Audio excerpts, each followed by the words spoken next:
did it to me. I'm just messing with Gary couldn't do it all those years. Good morning. Board of County Commissioners meeting will now come to order. We'll have an invocation by Deputy Sheriff Teddy Floyd and the Pledge of Allegiance by Joe Baird. Let us stand. Let's bow our head. Father, we come to you this great morning, thanking you, God. Thank you for our commissioners. Thank you for every city council member. Thank you for everyone, my sheriff, everyone in their respectable places. And God, we thank you for our families, and we thank you for Indian River County. We ask that you look over us and guide us and protect us and keep us out of harm's way. Protect our children, God. Look over them and keep them out of harm's way, God. And when it's all over, God, we're going to give you the praise, and let us say amen. Amen. Please face the flag. I pledge allegiance to the flag of the United States of America and to the republic for which it stands, one nation, under God, indivisible, with liberty and justice for all. Amen. Thank you, Joe.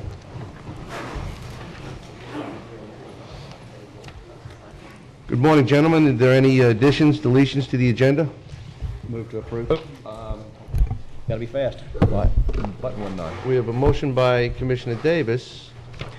On the, is this appropriate where I pull something from consent agenda if it isn't already, We'll do that in just a few moments. so I wasn't late.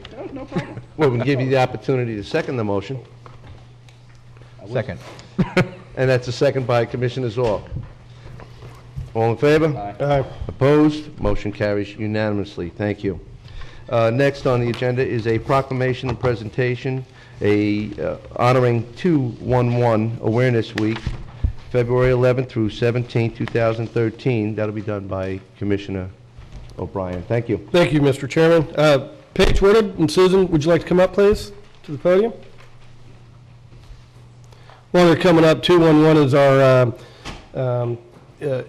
three-digit number for providing services and counseling and such to everyone. And I know the last couple of years, and y'all can talk about it a little bit when we get there, but as the economy worsened, the number of calls dramatically increased. So the job y'all been doing has been fantastic. So let me go ahead and read the proclamation, and we'll be glad to hear a word or two from you. It's a proclamation honoring 211 Awareness Week, February 11th through 17th of 2013. Whereas, many times when individuals and families need help in meeting life's basic needs and they are not sure where to turn, and whereas 211 is an easy to remember, easy to use, three-digit number recognized as a central linkage point in providing individuals and families with the guidance, support, and information they need to solve their problems. And whereas Indian River County is fortunate to have a 211 helpline, a service of 211 Treasure Coast that enables people to access information, provides assessment for and referral to community resources with telephone counseling for distressed callers, including suicide intervention. And whereas 211 helpline service is free, confidential, available 24/7 with highly trained staff who are here to listen and here to help, who last year alone assisted over 133,000 callers in need of crisis intervention, assessment, and referrals to community services. And whereas 211 Helpline looks forward to continuing to provide quality, caring assistance to the people of our community. And whereas 211 Helpline staff was also proud to reach beyond our local region to assist thousands of New Jersey victims immediately following the devastation of Hurricane Sandy. The caring 211 staff not only provided comfort, but also assisted individuals and families in finding shelter, medical help, water, food, warming stations, and so much more as they struggled to survive. During the ensuing two-week period, 211 had received over 3,100 phone calls from individuals and families struggling in New Jersey. Now, therefore, be it proclaimed by the Board of County Commissioners of Indian River County, Florida, that the board recognizes February 11th through 17th, 2013 as 211 Awareness Week in Indian River County, and we urge all citizens to be aware of the only telephone number they need to know to access information and referral to programs and services at over 2,800 sites in our community that provide assistance in such areas as healthcare, insurance, volunteering, food, daycare, mental health counseling, support groups, and financial assistance. Adopted this 12th day of February 2013, signed by all 5 county commissioners. And Paige, 133,000 calls is a lot of calls. It's a whole lot of calls. For one person. And what's interesting, Peter, is the average length of the phone call has gone from about 3.5 minutes to almost 5 minutes. People are in greater distress. And they also are new to requesting services, so they don't really know where to start or and what they're going to need with them, and they just need to talk. And the fact that we have people there that are actually listening and care is that's the beauty of the service. Well, So good. thank you very much. Thank you. Susan, did you want to comment, or? Certainly. Just as Paige said, so many times people feel disconnected and they don't feel comfortable talking to a friend or relative about what's going on in their life. So many times when individuals call us and talk to us and know that somebody on the other end of the line cares, they at the end of the call say, God bless you. God bless you for being there and for listening to me and to hearing what I have to say. And yes, I'll call you again because you have been there for me. Last year we handled, from Indian River County alone, 102 suicidal individuals. We have a wonderful relationship with the sheriff and his deputies, and they are helping us get the word out. I do have a piece of news. Thanks to the McCabe Foundation and to Lee Moore, a board member of ours, and her husband John, we have received enough financing to have a Go Line bus ad that will be publicizing 211 as Indian River County's community helpline and crisis hotline. So we're enthusiastic about that because we know there are people out there that need 211 services and yet don't know that that 3-digit number is available for them. So we're thrilled, and you'll be seeing that bus shortly. So thank you so much. Just a question, how did the people from New Jersey call it? I mean, would you have to enter an area code then 211? No, we have a reciprocal agreement. I'm embarrassed to say when I entered into it, I thought, boy, this is a win-win for us because New Jersey never gets hurricanes. However, so they have helped us out many times, and we just, through the magic of technology, are able to transfer our calls to them at the time of a hurricane, and they did the same. So it was seamless. Somebody dialed 211, and we answered it, and we knew it was coming from New Jersey. We explained to them we were the 211 in Southeast Florida, and we were here for them, and we had all the information so that we could give them the referrals they needed, but many times it was just that they needed somebody that could listen to what they had gone through and hear them. Now, what if an Indian River County resident is traveling and say you're in North Carolina and a tornado comes through, and can they reach 211 or? They can. If they're in North Carolina and they dial 211, they would get the North Carolina 211. Okay. We're fortunate that we are almost at the point that the entire nation is covered by 211 services. Okay. Right. Here in Florida, every county is covered by 211 services, but you would be connected to the 211 where you're located. If you were calling and you were in North Carolina, you dialed 211 and said, oh, but I want my 211 in Vero Beach, they would be able to do a linkage. Cool. Great. Well, thank you all. Great job. Yeah, thank you. Thank you so much. Okay. Thank you.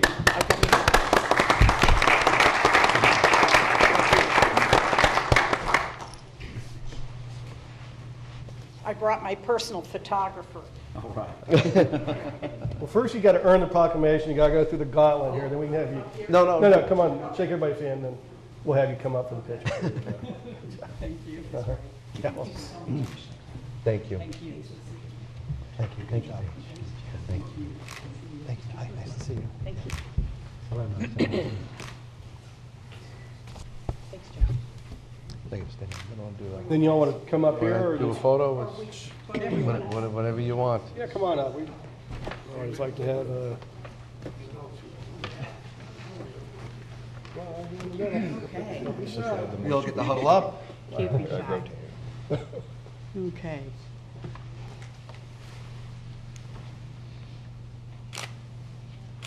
Thank you. Thank you. That was quick. Nice when you bring a professional. Congratulations, good seeing you. Thank you. Yep. Thank you, 211. Next item on the agenda is the approval of the minutes. Move to approve. Second. Is that for December 18th and January 8th? Yes, sir. That would be my second. Motion by Commissioner Davis, seconded by Commissioner O'Brien. All in favor? Aye. Opposed? Motion carries unanimously. Informational items, anything, gentlemen? Moving on to the consent agenda. Commissioner Zort? That's your cue. My turn. Yes, sir. Your cue. Wanted to move 8D for further discussion, 8. and I think it was anyway, but. Yeah. I would be pulling D as well. Move to approve as amended. Second. Motion by Commissioner Davis, seconded by Commissioner O'Brien. All in favor? Aye. Aye. Motion carries unanimously. Item 8D Delta, Commissioner Zork. Question I had, and I think probably a lot of it will be answered after Phil does his presentation, but I know we have ongoing work with the consultant on kind of the Go Line system, but I'll wait and see if I have anything else after your presentation's finished. Okay, sounds good. Let me get into what this item is, why we're doing it, why we need to do it at this time. This is required by the FTA to set the parameters that anybody who we pass grant money to will comply with all federal requirements. It spells out what the grantee or the subrecipient of the grant will do, that they'll comply with the federal guidelines and so forth. And this was something the feds required of us based on an audit that was conducted in 1998. They said to us basically, you're passing all of this money through as the recipient of the grant to a number of grantees, or to one grantee in this case, yet there's no formal agreement as to how this money will be used and how they'll comply with it. Hence, the agreement was born. Now, that might beg the question, don't we need to bid an agreement like this, et cetera? We are doing that. And we're still in the process of bidding our CTC selection. That's handled through the MPO. CTC is an acronym, and I've been told not to use acronyms. Good luck with that one. It stands for Community Transportation Coordinator. Now, a Community Transportation Coordinator can have multiple flavors, and the way we put out what we consider a request for letters of interest to see if anyone wants to bid, we put it in a format called broker or provider. So somebody could come in and just coordinate the trips for the door-to-door service. They could be a coordinator, provider, they can just provide, et cetera. So we bid the process out, we put the letters out there, and the date of that request for letters of interest was in November. Let me get you the exact date, November 14th. And we sort of went above and beyond what's required of us at the state level by way of advertising this. We put it in the Florida Administrative Weekly, we ran local ads, et cetera, but we also put it on Demand Star, which kind of opens it up to a whole world of consultants and bidders. So, bottom line, the RLI process went through in November. We had 2 respondents to the RLI. One was the SRA, who's been our longtime broker provider, runs a system, operates the vehicles. The second was a firm from Mineola, Florida, whose experience is mostly in Georgia, called Transitions. We then, the next step in our bid process is after we see that there's some interest out there, we put out a request for proposals. So we followed up the RLI with a request for proposals. And in the course of putting that RFP out, very recently we heard that the Transitions company's not interested in basically withdrew from the process at this point. So the MPO now, the ball's in the MPO's court. The MPO is going to be considering the rest of the CTC selection process, as it's called. That'll be done at an upcoming MPO meeting. We're scheduled tentatively right now for April to consider that. We have to report our CTC selection to the state by the end of the year, by June 30th, the end of the state fiscal year. So that pretty much summarizes what we're doing. Now, this agreement expires on February 16th. And if it expires, it puts us in the position of still passing through funding to an existing subrecipient without them having anything in writing that they're going to comply with all the federal requirements and so forth. And we can't have that, so we have to renew the agreement.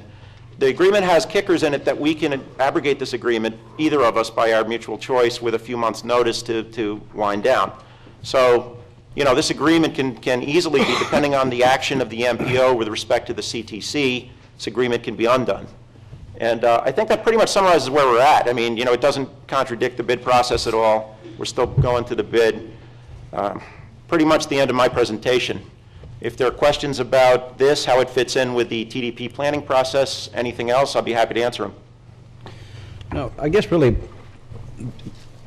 the concern that was brought to my attention, and it seemed fairly, I would say, valid, and that is for this to be so integrally woven in through the MPO process and everything, the MPO, the Citizens Advisory Committee, the Technical Advisory Committee, not that there's a bunch of that, but you know, anything to do with roads and transportation and even public transit, that gets vetted very well through that process. And now, has this gone through that? It will. Basically, we put the RFP out. I don't think we got the approval of the CTC MPO to issue the RFP, but you know, ultimately, the entire process is going to go through it. You know, we're still in the middle of it, basically. Isn't that kind of backwards? I mean, typically it starts at the Technical Advisory Committee, then the Citizens Advisory Committee, then the MPO, and then it comes to the board for Actually, you approval. forgot the TDLCB also. I left out an acronym. So if we're Or, looking for the abbreviation. input before we approve this, should we not have the opportunity to have that review? And when is it scheduled for the MPO? Now, let me ask you, if you're talking about the agreement that's in your backup, no, we never plan to take that through the MPO process, because this is an agreement that's been in place for a long time, and as Phil said, it was mandated by the FTA. Okay. Now, the process that is going through the FDA? Federal FTA. Transit Oh, FTA. Yeah, we're using It wouldn't acronyms surprise me again. for the Food and Drug Administration to get involved in this somehow. Sorry, I did what I told Phil not to do. I used an acronym. But as Phil said, the selection of a new CTC, Community Transportation Coordinator, which is required by state law, we have to go through the procurement process every 5 years. That process has not finished. It will culminate with an MPO meeting in either April or May. But as Phil said, we need this agreement to be in place at least until that time, because it sets the parameters for the SRA as far as drug testing, maintenance, and all this stuff. So we did have a process of actually inviting other organizations, any public or private company out there, to submit a proposal to actually take over the functions of the CTC for the fixed route and the demand response system. But I do want to emphasize a couple of other things too. When we started working with the Council on Aging almost 20 years ago on the transit system, this was a pass-through of funds. We never really looked at it as a contractor situation where we're hiring someone to perform a function. It was more just passing through grants, and really that's still the way it is. And one other point I want to note is there is a requirement that the Transportation Disadvantaged Local Coordinating Board, the TDLCB that Phil mentioned, they have to evaluate the coordinator, the CTC, every year. So there's another opportunity in this process to actually decide that the Senior Resource Association is not doing a good job and terminate its responsibilities and start the process again. And that evaluation process usually starts with an appointment of a committee through the TDLCB in the spring and culminates with a final evaluation late summer. So, Mr. Chairman? So, Bob, then this decision can be altered by the MPO annually, and in the anticipated meeting in April, yes. this decision can be reversed Yeah, or altered. Yeah, the MPO could decide that they're not comfortable with the procurement process that staff went through and tell us we have to do it again or decide something else. Yes. So we're looking to approve a 3-year contract that is a pass-through of just short of $1.5 million that will be altered or can be altered at the MPO. Yeah, actually, you're looking at keeping in place an agreement that sets the parameters of how the SRA has to operate to be in compliance with Federal Transit Administration requirements. Just logistically, would there not be the opportunity to extend the current contract for 90 days and then go through that process so we have a clear and transparent action? Well, you can alter it. Here, all this says is that they are doing, the federal government wants this, whoever we give it to, doesn't matter who, if it's SRA, the same agreement's going to be the same. They're going to want these requirements in this sublease agreement. And it can be canceled at a very short notice. We just want to make sure we're in compliance with the federal government because we got pass-through money. Whoever gets it, we just send a notice if you did want to. We send a notice. That's what he said. There's a clause in there to cancel, but we want to be in compliance at all times. It's simply the rules that they say, okay, it doesn't matter who it is. They're going to have the same agreement receiving the money. It's the federal requirement that we have it because it's a pass-through of grants. And they want the person that's getting the pass-through of the grant to understand what they're complying with and sign they will comply with. The requirements, drug testing, maintenance of the vehicles, because you receive federal money, you got to have them oil changed so often, so the checklist done, or you'll lose your federal grant money. That's all this does. Thank you, Joe. Commissioner Solari. Yeah, I'll just note that as the board member on the TDLC, the Senior Resources Association has gotten very good reviews from the members of that group for a number of years. We have committee members on the TDLC who actually go ride the bus and go through a process. And I'll say for the members of the committee that they are very engaged citizens, a lot, from my view, a lot more than on a lot of other committees. Sometimes some people join committees in order to further their own agenda, but the TDLC seems to be one committee where, or in these, as I've experienced, the majority of the members are there just to actually do good and try to work forward towards a better system. So I feel pretty comfortable with this going forward, especially given that we can get out of it with a few months' notice. And I trust that you can support, as well as Phil, that the local transportation has received some of the highest marks in transportation in our region, as well as the United States. Yeah, absolutely. And, you know, I don't think we've begun to talk about the microscopes that transit is under. I think of everything I do, it probably gets the most scrutiny. Because you got this triennial federal review where they bring a team down for several days to look at everything. We have this TDP process where an outside consultant selects what would be peers. Similar cities, similar operators. How efficient are we compared to the peers? Then there's something called National Transit Database, where we report our statistics and get compared to everybody in the state and in the country. So there's like, you know, in addition to the TAC, MPO, TDLCB process, there's a lot of eyes on this. And yeah, the efficiency indicators really speak for themselves. The cost per passenger is second in the state. The cost per passenger mile first in the state. You know, low cost. You know, the trajectory of growth in ridership, the satisfaction with the system from the onboard surveys by the users, all this stuff is extremely good. And we've gotten a lot of positive feedback on it. You know, we're working. There's going to be loose ends. I mean, 5 years ago, I can remember shelters were the big thing. There's no infrastructure out there, nothing. I think, you know, we've worked pretty hard with the consultant to, and our contractors to, you know, get stuff out there. So we've started to address that. So when issues come up, we address it. But bottom line, I think it's scrutinized and it does okay. I don't think anybody was looking at the element of service when it comes to the goal line. I think the view here, if I can see a consensus, that we did have a challenge as to the nexus on where we got to and where we had to be. And if there was a vendor in the past that had pulled the documentation from application, I think we should have had that in the backup as well. That probably would have cured some of the concerns that have been voiced. Okay, fair enough. Question, Phil, if with this contract, this would, hypothetically, if the contract ever changed to somebody else, they would then resume operation of the facilities on 43rd Avenue the dispatch and vehicle service, they would run it however somebody else would. Right now, it runs really good, so I just don't want to rock the boat on how well things do work. Sure. We put it out there as what we call broker, the guy who does the administrative work, takes the phone calls, broker provider.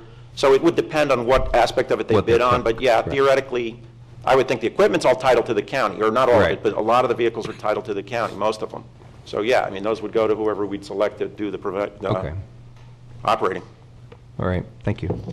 One of the things, there were some individuals that had reached out to us, and I see them in the audience. Is there anyone who would like to speak? Please come on up. Good morning, Andrea Coy. Good morning, and thank you very much, Mr. Chairman and County Commissioners, for pulling this item and allowing me to address some of my concerns this morning. Due to the unscheduled briefing from the MPO, which was very informative, and thank you very much, here's what I'm going to do.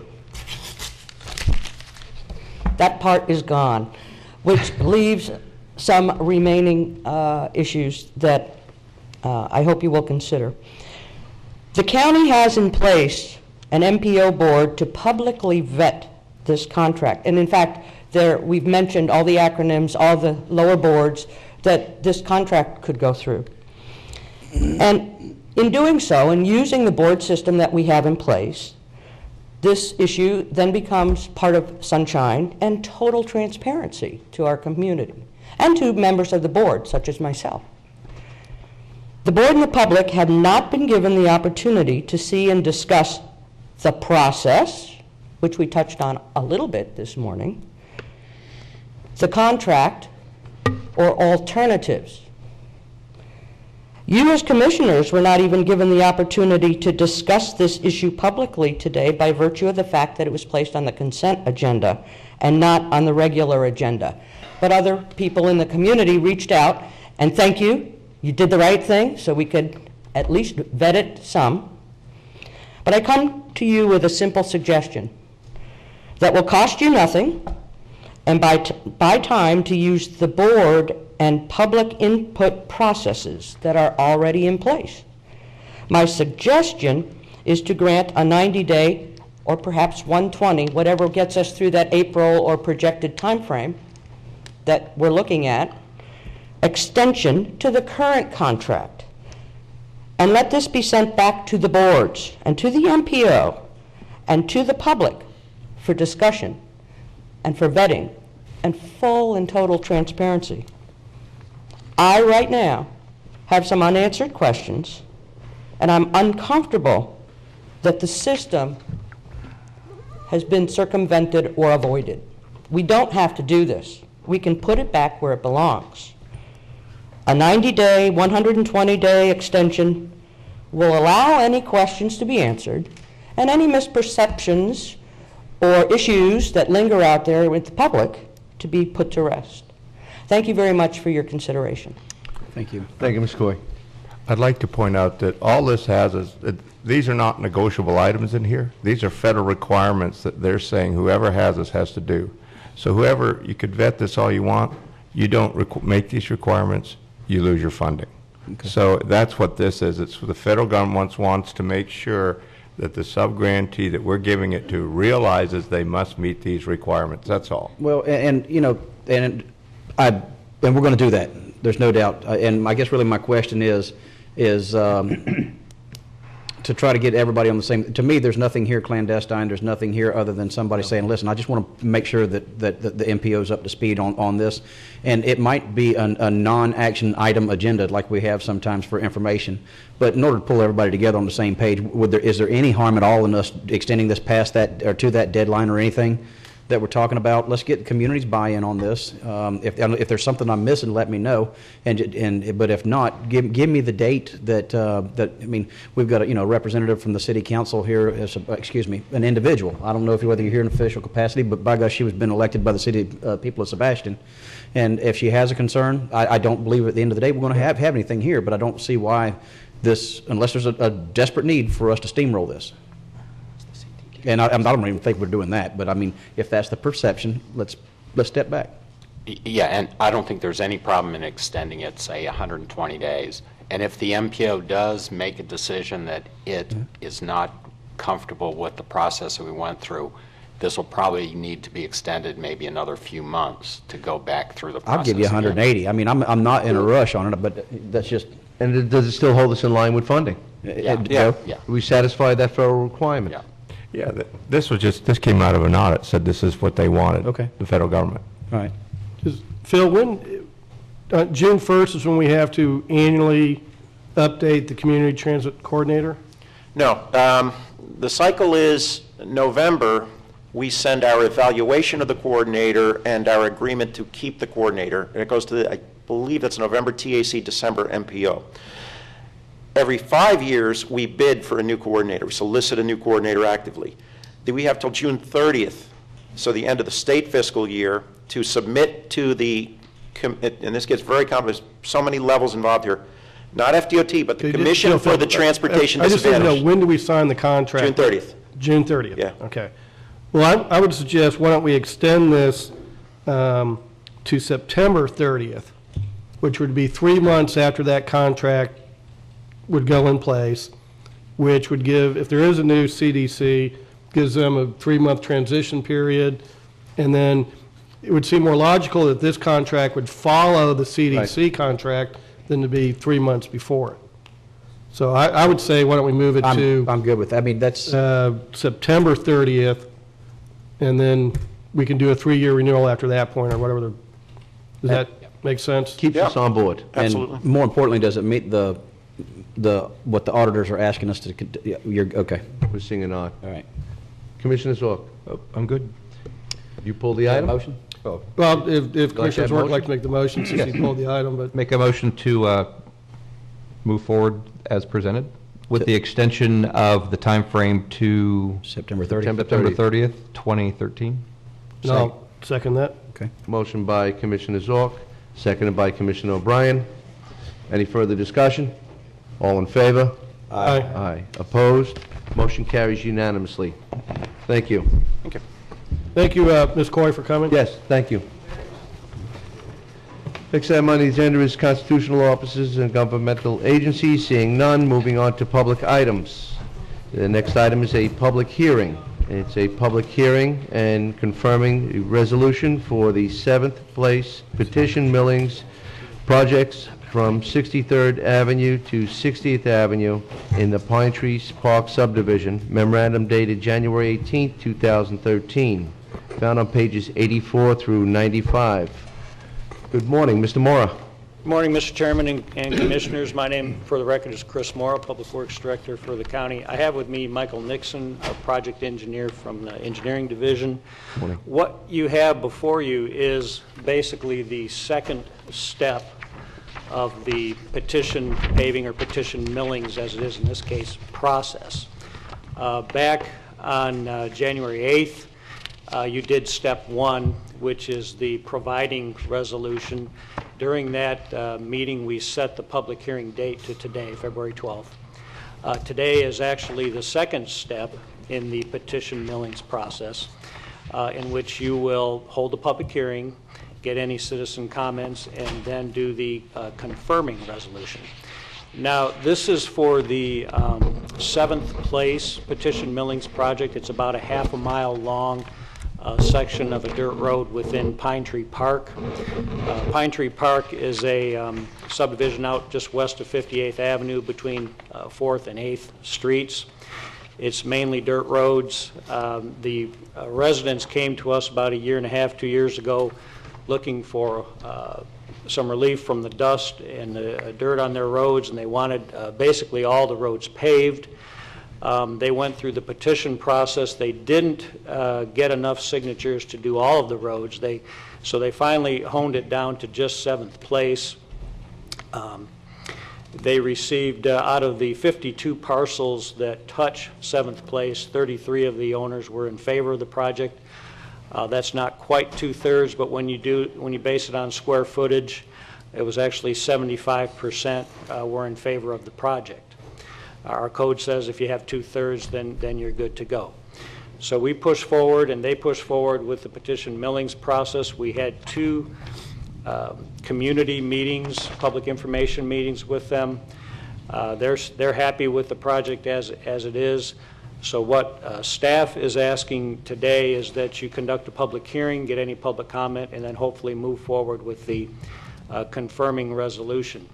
What the confirming resolution does is it confirms that the assessment roll that we've put together, which is included in your backup, would actually be amounts assessed against every property owner's property tax bill.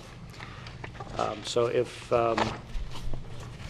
they're satisfied with that, then this is basically the last step before we do construction. So after today, we'll move forward with construction if all is approved. Thank you. Mr. Mora, this is administrative in nature, and yes, we've had 2 meetings on this project with the community. And at this point, we're having this meeting to go forward, and then there will be an additional public hearing after the project is completed? No, basically there'll be another meeting to confirm the actual cost of the project. Once we finish the project, we have the actual cost, then we'd have another meeting to have those actual costs on the assessment roll. That would be the as-built resolution? As-built resolution, yes, I'm sorry. And that'll be That'd be the attached to final. their assessment? Yes. Thank you. Gentlemen, anything further? Mr. Chairman, just, Chris, one of the things I like about this is with this millings petition project, you all were able to show some flexibility with the residents, as far as the road is going to be the same width. They're not going to do any drainage work or shoulder work. It's just kind of, they wanted to just get something down and take care of the dust, and we were able to work with them and be flexible to meet those needs. Yes, we actually went through 3 iterations. The first one was to do our typical project where we do a 24-foot 2-lane road with drainage improvements. That was a little costly for them, so we moved it back to just the 24-foot road with no drainage improvements. Then we stepped back from that and did basically just millings within the dirt road that's there today. And 7th place is a narrow road in places. It goes anywhere from 20 feet wide down to 18 or 16 feet wide. So, but the residents just wanted millings within the area of the road today, and that's So what we we had the flexibility to work with them. Exactly. Okay. And I always say this, and just want to again for the record, to the residents, be careful what you wish for. I think particularly in this neighborhood, this is going to be the only paved road with a lot of dirt roads around it. So I can almost guarantee that they're going to see increased traffic and they're going to see increased speeds. And I just want them to be aware that's going to be the unintended consequences of doing this. And as you said, it's narrow, so we're not going to have room to put sidewalks in or anything like that. And I see the sheriff is here. I don't know if there's anything he can do on the speed enforcement, but when you pave that road, more neighbors are going to use it, and then the speed's going to go up. So that's my standard caveat, because we've seen it happen. So, thank you. Thank you, Commissioner O'Brien. This is a public hearing. I'd like to open the meeting to the public. Anyone like to speak regarding this project? Please come forward. State your name and address for the record. Thank you. Good morning. My name is Matthew LaChance, 6175 7th Place. And I agree with Mr. O'Brien there regarding not only speeds but also drainage issues. I know that in the meetings that we have had with the neighborhood, people were concerned mainly about cost. And unfortunately, we already have people speeding down that road in excess of 30 miles an hour, which kicks up a lot of the dust. But the dust is only it's a primary concern, but a close secondary concern is the standing water issue that we have there. I've actually brought photos along that show 2008 and 2011 flooding issues that we've had out there. And the standing water pretty much sits between 61st and 63rd Avenue in front of approximately 5 or 6 specific homes, mine being one of them, and I'm kind of like in the center. That being said, also, I've even lost a vehicle engine because of the flooding and trying to get into my own driveway. So that is still a concern from some of us on that street. I don't know if you'd like to take a look at the photos or Sure. not. Well, certainly. Mr. Moore, can you assist the gentleman and getting the photos on the Elmo. And thank you for bringing them, sir. You're welcome.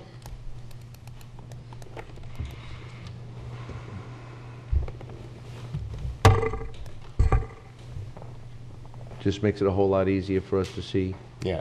collectively. Yeah, I know the engineers definitely were out there for quite a long time, but they came during quite a good dry spell that we had. We did have some rain, but lately we've had a lot of flash flooding out there.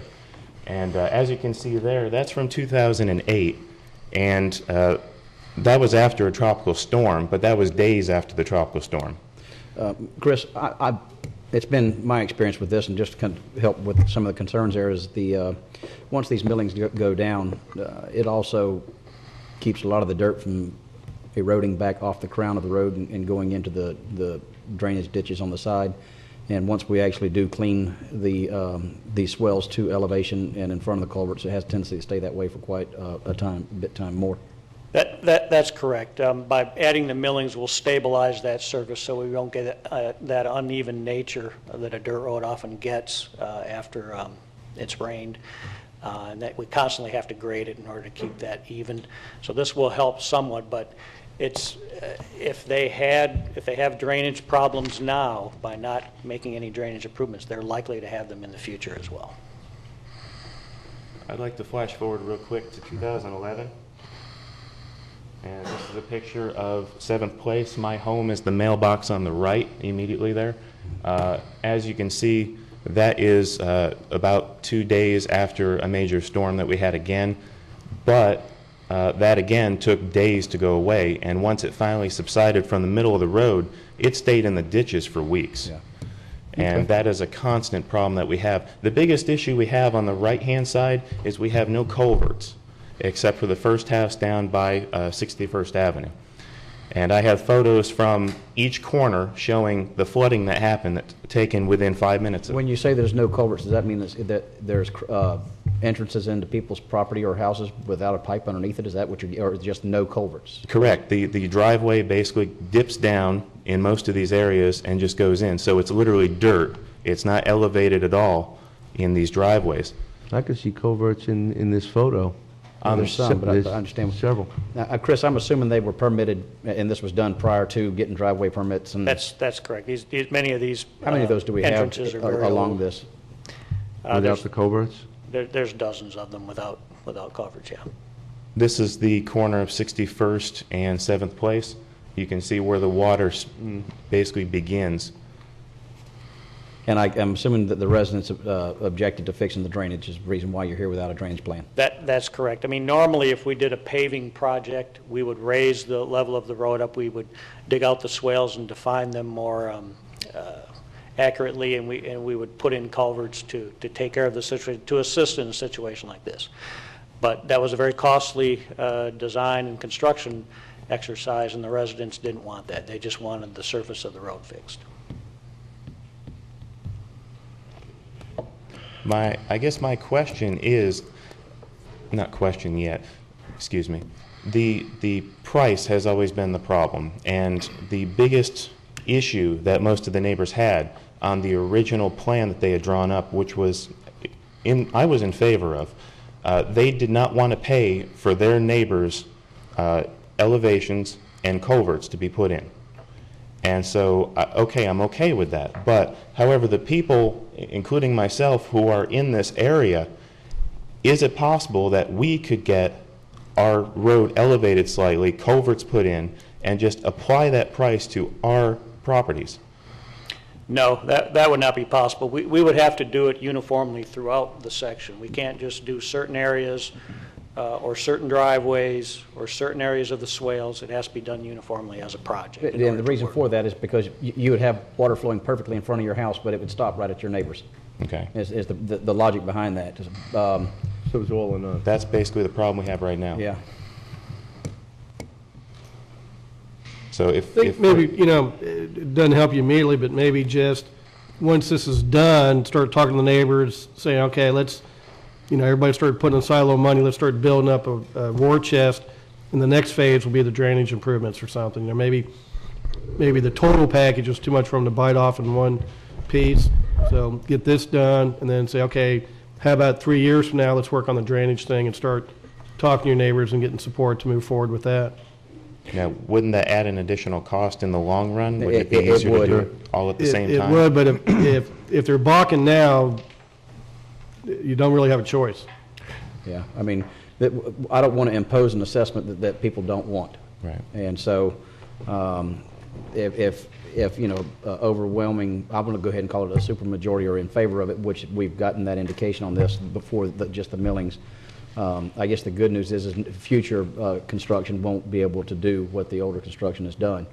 The bad news is, you know what, Chris, I don't know whether we can or not, and if anybody's gone out there and looked at it.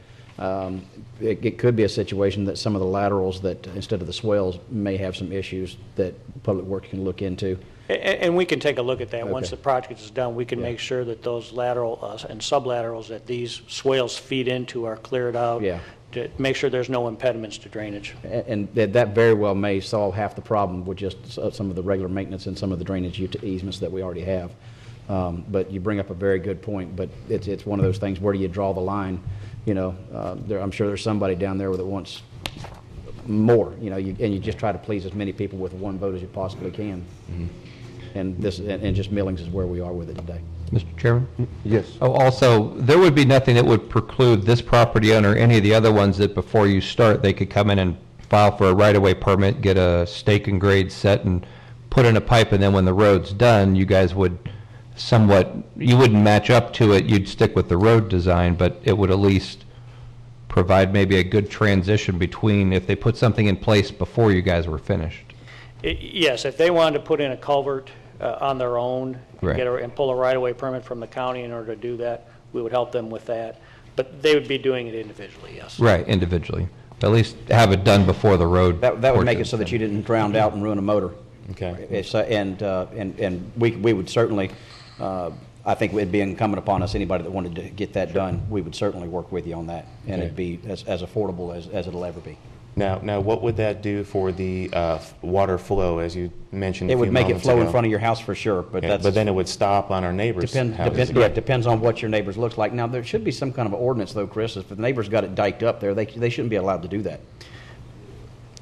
That's No, community but again, these development. are many are old Yeah, but that still driveways doesn't that- give somebody the right to build a 4-foot berm there for some. No, and if they've got a driveway that's not in compliance or has a poor elevation, we can assist with that. Okay. But again, to make it flow, you would have to have all of the neighbors with culverts so that the water moved through there freely.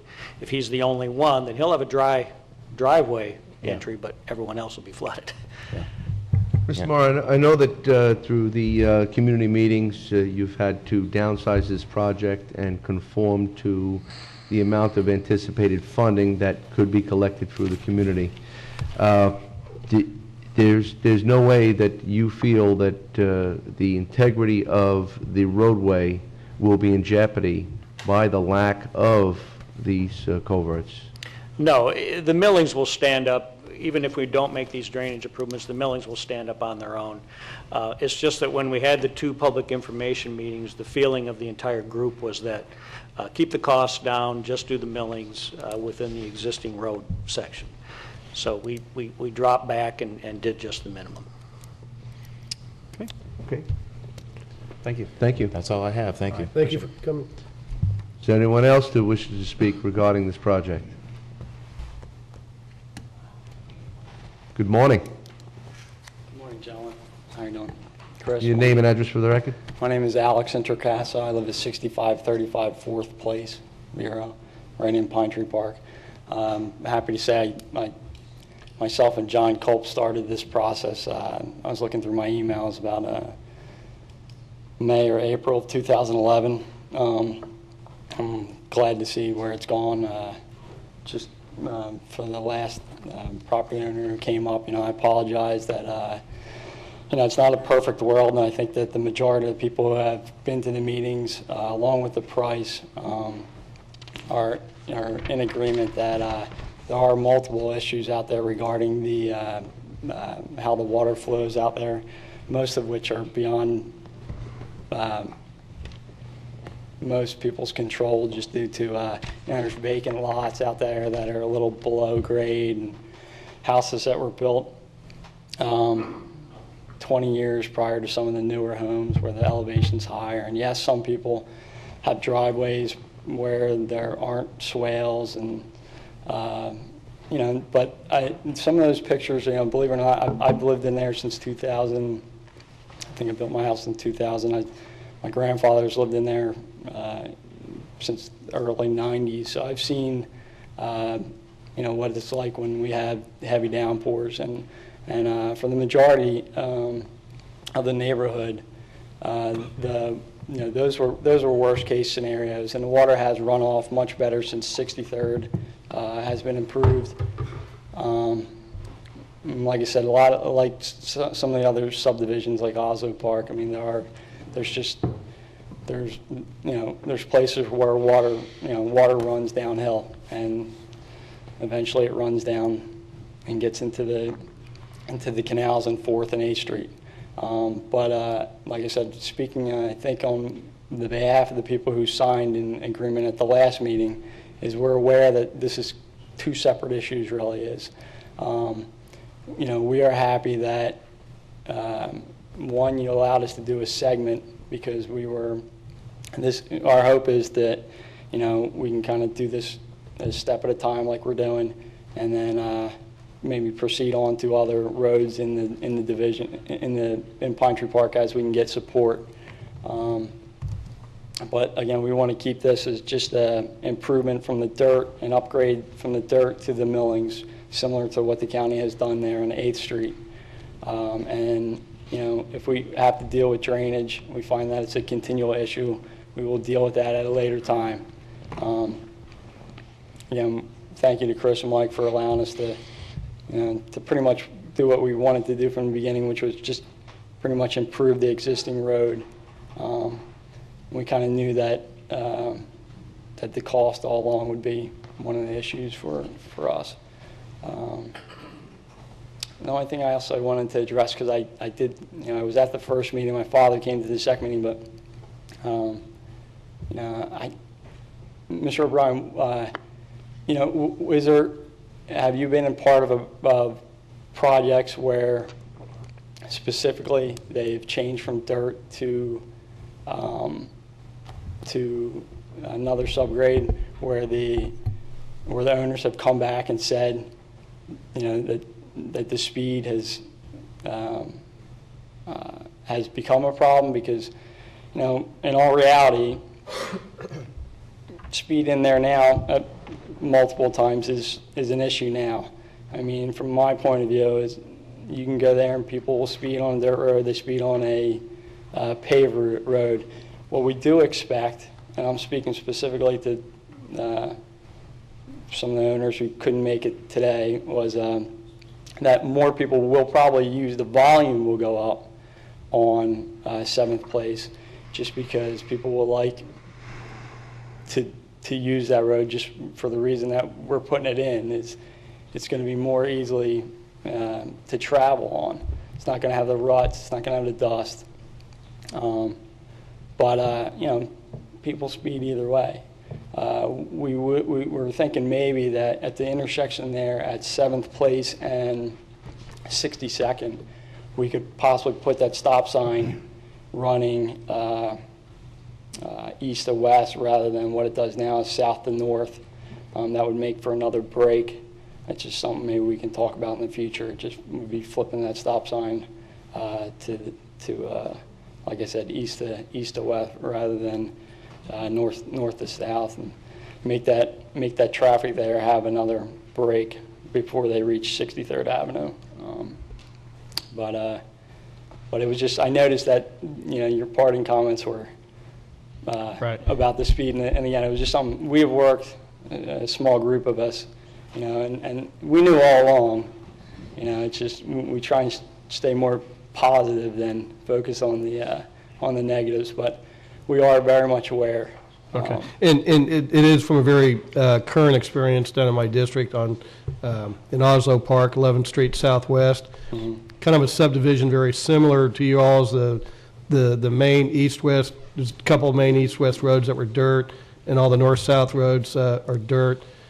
We paved 11th Street Southwest, and I would say for the last 4 years, Mr. Joe Wiggins from that area has been constantly coming before the board, complaining about the speed, the traffic. We did put in a 3-way stop sign about halfway in the stretch to try to slow down traffic. Obviously, some people respond to that and others ignore it, so that's not going to be the best solution. And Joe, when we put the pavings down on 8th Street, we started getting calls right away about the speeding and stuff. Yes, we did. On 8th Street, we got a lot of calls on. So the dirt road, I think, even though they may seem to be going fast, those ruts and the washboarding and stuff does kind of keep people going a little bit slower. The millings, while not as nice as a smooth asphalt, is a lot smoother. It's a lot nicer road, and people will just go faster. It's just going to be their human nature. And again, and maybe just differing point of views, but as one who, has to use 8th Street every day, I'm very happy with the fact that millings are now there, and as opposed to the dirt road that was there prior to that. Absolutely. I think everybody agree on that it's better than dirt. Just I think people are going to tend to drive a little faster, and they're going to use that street to get 4 or 5 blocks in before they turn to their street. I just don't think that I'll be one that will be coming back saying, regretting what I asked for. I guess that's the only point that I wanted to make. So, and again, I hope we move forward on this, and I'm very much in favor of it. So, thank you. Thank you. Is there anyone else who'd like to speak? Welcome.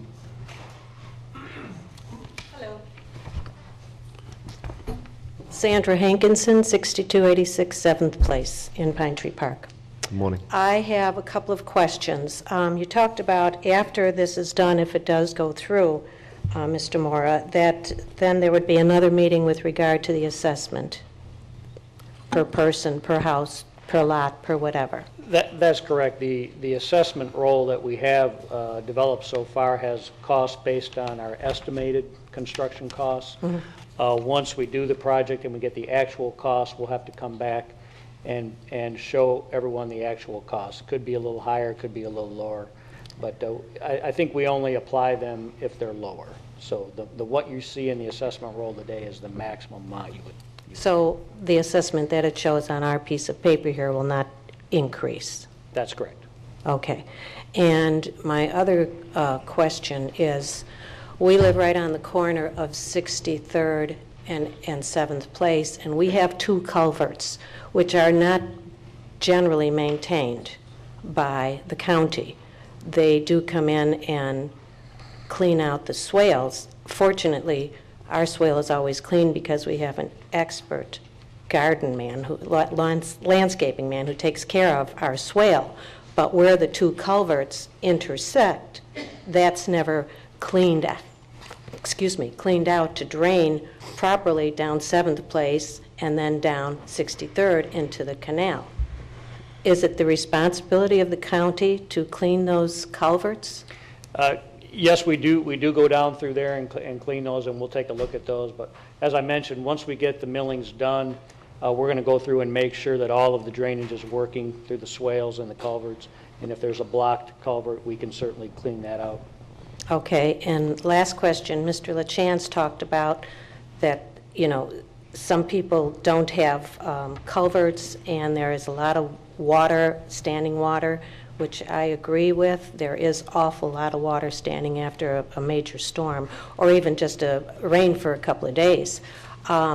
If in fact, I believe you mentioned you may be able to help some people who wanted to put in culverts during this millings. And if so, would that be an assessment to all of the homeowners, or is that up to the individuals? No, those would be done on an individual basis. The property owner would have to come in and fill out a right-of-way permit to install a culvert. And they would be paying for that on their own. That would not be assessed to the whole group, just that property owner. Okay, thank you. And just for clarification, if it was part of the project, then it would be part of the assessment, but that would be an all-inclusive, and each homeowner would be involved with that process, and it would be evenly distributed throughout all of the applicants. Yes, if it were a paving and drainage project, yes. Thank you. But you can individually do it. Right. Okay. Thank you. Is there anyone else that wishes to speak? Welcome. Kevin Housel, 6315 7th Place. I was just wondering about the assessments, whether assessing by area is a normal process or if that was different for this process, or what the answer to that question, rather than linear feet, while we're doing it by area of the lot. Yeah, we're actually doing it by area of the lot. The folks that have a larger lot stand to benefit a little more from the paving or the millings, but it was the petition was done on a square foot basis, so by size of lots, and that's the way we're doing the assessment. That's a normal way we would do it. Okay, and we're supportive of the project, but for the people who live on the corner of 63rd, that significantly increases ours more because we're already on the paved road, and the one lot doesn't even touch the dirt road. I just want that to bring that to people's attention because of the way the lots are set, but we're still assessed for that, even though we're on the corner of a road that's a through road. So we do support the project, but that just seems to be increasing our cost, the 4 houses there, more than others, if you understand what I'm saying. Sure. Okay, thank you. Thank you. Thank you. Is there anyone else who wishes to speak regarding this project? Seeing none, the public meeting is now closed. Gentlemen. Move staff recommendation, move forward with the petition paving Second. project. This is Millings. Second. Or Millings. That was a motion by Commissioner O'Brien, seconded by myself. Any further discussion, gentlemen? All in favor? Aye. Aye. Opposed? Motion carries unanimously. Thank you. Next item on the agenda is Community Development, consideration of revised Federal Highway Administration, FHWA, Urban Boundary Map, memorandum dated February 4th, 2013, found on pages 96 through 101. Good morning, Mr. Keating. And with him, Mr. Mattson. Good morning again. I have for you today for your consideration the revised FHWA Urban Boundary Map. We've been requested by DOT to adopt the revised urban boundary map, and I'll give you 2 seconds of background and I'll introduce our FDOT representative. Basically, after every decennial census, the census redesignates what they consider urbanized areas. In a place like this, inevitably that urbanized area grows a little bit. A companion activity to the new urbanized area is the FHWA, or Federal Highway Administration's urban boundary. This boundary is significant because it determines whether a roadway will be considered urban or rural in its classification. Will also somewhat set the funding and grant levels for an area like ours. They take how many miles of roadway are in the urban area, how many are in the rural, and then give us our urban and rural allocations accordingly. So what you see here on the map and what we're asking you to adopt today is the new urban boundary shown in green in your attachment, or here on the Elmo machine. In 2000, the dotted red line was our previous federal highway urban boundary. In green is the new one. Some of the extensions make a lot of sense by way of some of the commercial activity we've done, like CVS, the node out there at 60 and 95, and Fellsmere 392. Some of the extensions going all the way out to 95 we're very supportive of, and we're grateful for, because that'll enable any kind of Oslo Road activity and development to be eligible for federal grant sources. So basically they come up with a new urbanized area, they redraw the urban boundaries as a consequence through a somewhat negotiated process between ourselves, DOT, and the Federal Highway Administration. They smooth these urban boundaries to make more logical sense, and then DOT asks us to consent to the process. I'm going to introduce Jason Learned from FDOT. He came up from the district office in Fort Lauderdale. He'll let us know what happens next. I'll just give you a fair warning. There are going to be a couple of work products like this over the next couple of months. We're also going to be having some MPO redesignation activity. There'll be a functional class activity where we reassess the roadways classification, collector, arterial, local street, et cetera. And this will also be coming up before the MPO as part of their process. So Jason, you want to say hello? Good morning, Jason. Good morning, Chairman, members of the Commission. The next step after this, once the County Commission approves, the MPO will also approve. And we've gone through this exercise with all the remaining 4 counties in our district, and they have all been approved. Once this is done, the FHW, this will be submitted to FDOT Central Office, who will then review it and send it to the Federal Highway Administration, the FHWA, who will ultimately sign off on it and be the last approval. Your tax dollars at work. Did it? Bill, Okay, who would like to speak first? Are there any unintended consequences of this for some property owners, particularly down the south there? I understand moving it so that we can tie in the interchange, or potential interchange, but there's a lot of ag land or ag land zone still down there. Is this going to have a negative impact on someone that says, hey, I don't want to be urban, I want to be rural? And is there any? No, none whatsoever. And unfortunately, there's so many boundaries out there. This doesn't affect our urban services boundary, and I'll let Bob corroborate this if I'm saying anything wrong. This is simply a delineation of whether the roadway is urban in nature or rural in nature, and that sets the tone for funding. I don't think whatsoever this opens the door for urbanizing a rural area. Bob? Phil's correct. Phil is correct. Thank you. Okay, you know, with the Fed, sometimes I get the fear that now that it's urban, then you can't have cows on there or something. You know, I just worry what the future unintended consequences are. I see the area kind of between 66th and 82nd on Oslo as something of a donut of ag area in between really 2 urbanized nodes. I mean, you got the stuff right at 95, the landfill and so forth, and you got the stuff that's urbanized, you know, east of 58th Avenue or so. And it makes sense to continue that roadway as an urban roadway all the way. I mean, not to change its characteristics, disqualify a segment of it for funding. You know, I think it's a kind of nice logical continuity there when you think about the activities there. But you're right, I mean, we are expanding at least one definition of urban. It has no urbanized area implications at all, though. Urban service area. I still have a couple questions. We have a motion by Commissioner Davis, I guess. Which is the better designation for receiving the dollars, the rural or the urban? Urban. Urban, okay. So from a scoring standpoint, Joe, so you know, if it's a game of scoring, how do you score better? And I see, so you have half the proposed potential Oslo interchange would be half graded as one type, and the other half would be rural. So if that's a potential project, wouldn't you want to carve out the other half of the interchange bump out to, again, if we're into the scoring type of thing, if the cost of that project is what, $100 million or something like that, I mean, it's astronomical. If you can score better by putting more of it in the one designation than the other, would you consider doing that? Oh, you still have to justify it to the Federal Highway Administration, and they're not going to let you, you know, just draw the whole county up for gaming the system. That was my next idea, but.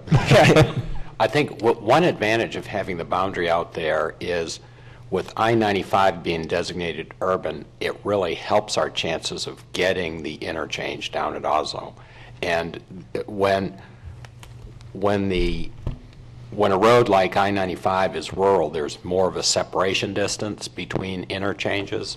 When it's urban, that shrinks quite a bit, and I think that helps us with the interchange justification report and getting an interchange there.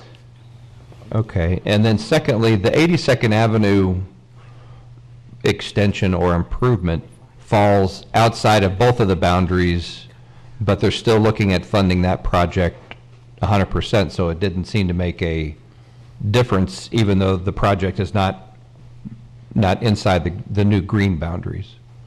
I think there are certain funding sources that it can't tap into and some that it can. Maybe... Go ahead. Well, one advantage is 82nd Avenue is an arterial, and there's not a problem with funding rural arterials. Okay. There is a problem, there's a prohibition on funding rural collectors. Yeah. So that's where it becomes more problematic if you're looking for funding for a collector instead of an arterial. And the short definition difference between arterial and... It's on our grid. You want to go ahead? Actually, that's what we'll be coming to you with next. We'll be seeing that. One of the things that's required is we need to update the functional classification of roadways, whether they're arterials, collector, major, arterials, minor, and that's something that we're working cooperatively with DOT on, and we'll be coming both to the MPO and the Board of County Commissioners in the next few months. But short version, 512 and 60 would be collectors, and 16th Street, 27th, 43rd would all be arterial type. Other way around. Or reverse. Okay. Thank you, Commissioner Zork. For the benefit of the public and specifically the two individuals with paper and pen in hand, we are not moving the urban service line. Emphatically, we are not moving the urban service line. We are adjusting the FHWA map to secure funding for roadways. Is that correct, Mr. Mattson? Yes, and to make a logical delineation of the roadway as urban or rural. And I have one last question before we vote. One addition, please. And I see this is done after each census period and it lags about 3 years, it looks like. Is there any ability to do a 5-year revision if something were to change, or Anita, are we stuck with the 10-year cycle?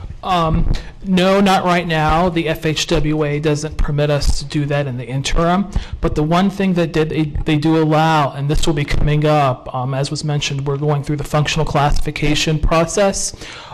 Previously, the functional classification was done every 10 years, but now FHWA has a mechanism in place so that in the interim, if new facilities are built or facilities are improved, they can change functional classification in the interim period. Okay. Thank you. We have a motion on the floor by Commissioner Davis, seconded by myself. Any further discussion? All in favor? Aye. Aye. Opposed? Motion carries unanimously. Thank you. Thank you. Next item on the agenda is the consideration for the scope of service for impact fee update memorandum dated February 5th, 2013, found on pages 102 through 112. Good morning. Good morning, Mr. Chairman. I don't think I introduced myself before. I'm Bob Keating. I'm County Community Development Director. In your backup, you've got a staff report and a draft scope of services, and the scope of services is on page 105 in your backup. And back in October, the board authorized staff to develop the scope, and that's when staff came to you and presented you some alternatives for reducing commercial impact fees. And at that time, staff told you what those options were and gave you our analysis of those options, but we also told you that really to implement those options, they had to be part of an overall traffic impact fee study update. And we also said that the timing is kind of fortuitous because our county impact fee ordinance actually requires the county to update its fee schedule and do a study to update the fee schedule every 3 years. So it's within that required time period that we need to do it, and that's when the board authorized us to develop the scope of services. I do want to emphasize that when we talk about the impact fee update, we're talking about updating all 9 of the impact fees that we have. A lot of times we focus more on traffic because that's the most significant impact fee that we have, but this involves the traffic impact fee that we've had since 1986, as well as the other 8 categories of impact fees that we've had since 2005. Now, if you approve the draft scope today, what we'll do is we'll go back, staff will go back, and we'll incorporate the scope into a request for proposals, and we will advertise that RFP. We'll get consultant proposals, and we'll come back with a consultant ranking for you to approve, and then we could move ahead with the study. I do want to tell you the draft scope of services has a lot of the traditional update components in it, and we also have some other aspects of it that are not generally in all impact fee updates. But some of the more normal things that are in the scope, first, collecting a lot of data. We need to collect a lot of information out there, a lot of cost information, a lot of other characteristics. And a big part of it is updating the values for the independent variables in the county impact fee formulas. And in the traffic impact fee formula, those are particularly the trip rate, the trip length, and the percent new trips. And as part of this process, the consultant needs to look at the new ITE, Institute of Traffic Engineers, trip generation manual that's just come out, and has to look at other sources of locally derived data to come up with those, because that's a big determinant in what impact fee rates will be. Another important factor in the study is actually updating the cost per lane mile. That's particularly important and one of the factors that really drives what the impact fee rate is for the traffic impact fee. And to do that, he's going to have to look at right-of-way acquisition costs, going to have to look at construction costs, design costs, and what I think other jurisdictions around the state are seeing is that the cost per lane mile has come down in the last few years, particularly since construction costs have come down and actually real estate values have come down, even though, as you know, right-of-way acquisition still is pretty significant. The underlying value of the real estate has gone down. So what we anticipate is maybe we currently have a average cost per lane mile of about $2.5 million, and it wouldn't be unusual to see that cost come down and the overall traffic impact fee rates come down. Another thing that the consultant's going to need to do is update the credit component. And to be legally defensible, a impact fee system has to provide credits to fee payers, so fee payers are not paying twice for the same benefit that they get. And a lot of things have changed with respect to the credit component. We need to look at exactly what sources of funding we're using for our roads. We've been using a little more 1 cent local option sales tax recently, so that needs to be factored into the equation in terms of credit. We need to look at miles per gallon that cars are getting these days, and that's going down, the average is, because that affects how much gas tax a fee payer pays and how much credit it gets. We need to look at the interest rate because we have to look at the net present value to actually get total credit. So that's an important part of the study and something the consultant needs to look at. And I do want to tell you that state law requires that all jurisdictions that have impact fees use the latest and best localized data available. So it's important that the consultant do that. Now, besides those traditional activities that are incorporated within the scope, we do have in there a level of service review, and that isn't so much for transportation because that's pretty much given, but what we really want to emphasize some of the other impact fees that we have, particularly corrections and EMS. We need to look at the level of service there just to make sure it's rational and it's appropriate.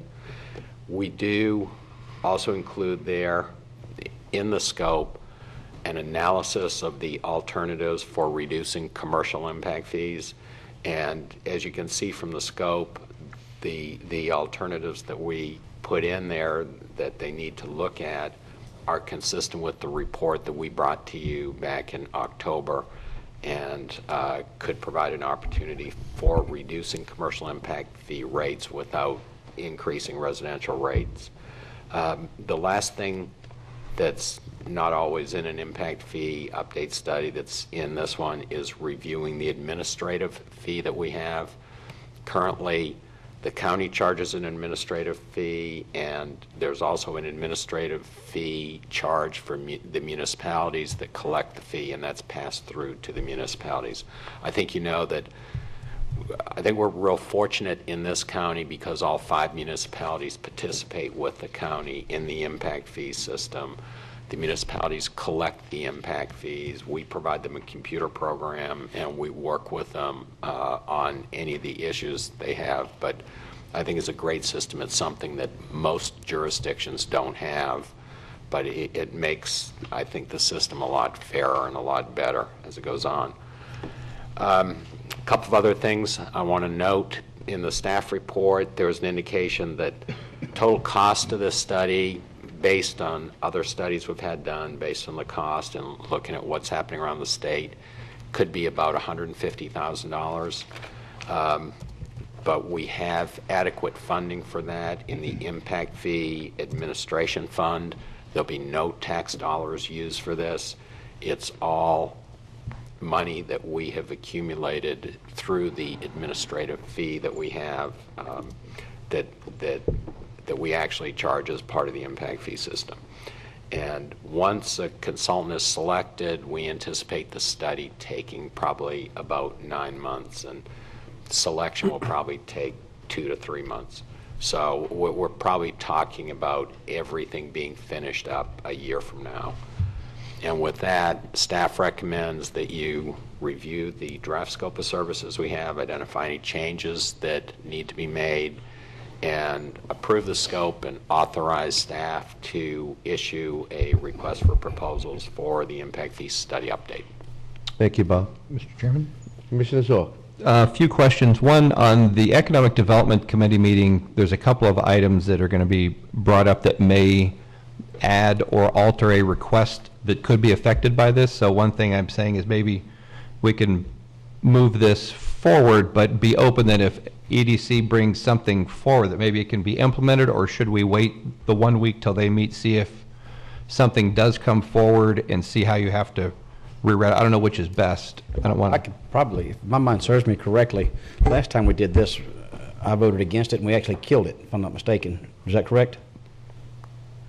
Didn't we shoot down the consultant's report last time, a lot of you our did the report, but then didn't adopt it. Right. Correct. Yeah. You So, didn't accept the report. I don't know if that makes you feel any better, but we can go all the way through this and even not implement it, so. Well, that's true. It may identify something, and I'm going to use one facility as an example. In the methodology and calculation, after doing the CVS and actually seeing their functional operation versus actual trips versus paid-for trips, that type of facility is way overpaying for that unique, and that's a unique facility. You couldn't apply that to everybody that does distribution, probably, but their trucks in and out and employee shift cycle, and you look at how many trips that facility type paid for, and there's just a huge disparity, and that's one thing that may come back from EDC of how do we try to balance that. And I know you can take, and there's an opt-out provision to not use ITE, and you can use your own traffic study, I think to some degree is in the current model. Yeah, there's an opportunity for any fee payer to do an individual assessment. Right. Where he can get a unique fee based on the characteristics of his project, Right. his development, And even though it's an option, it's most, to do a standalone traffic study might be 50 grand, 100 grand. So you might be able to do it, but you go, but I don't want to pay the 100, and maybe looking at a way, well, see what EDC might bring up. I don't know how it may exit their committee back to you guys. And we can always put in here for the consultant to do studies of specific land uses. Mm-hmm. Usually, I think the cost that we've gotten before is maybe about $10,000 per land use, but they need to go out and survey a number of different sites of Right. that land use, and they can do it. And if distribution facilities or something like that, we can first just do some background, check what other jurisdictions have, or we can go out and do a separate study. But actually, that would be something that we could incorporate in here.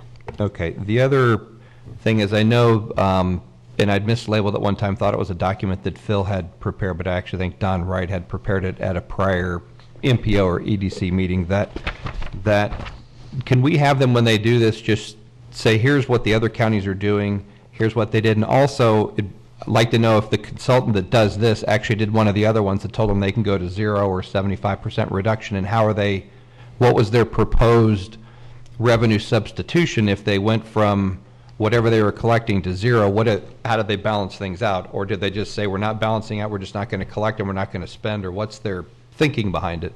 But I've checked with a number of counties, and some have made dramatic changes, and I don't know what they're doing behind the scenes to keep their capital improvements project forward. Maybe they just don't have one, or they've delayed it or something, but that's not a big element to do. It's more of just gathering the information that's there.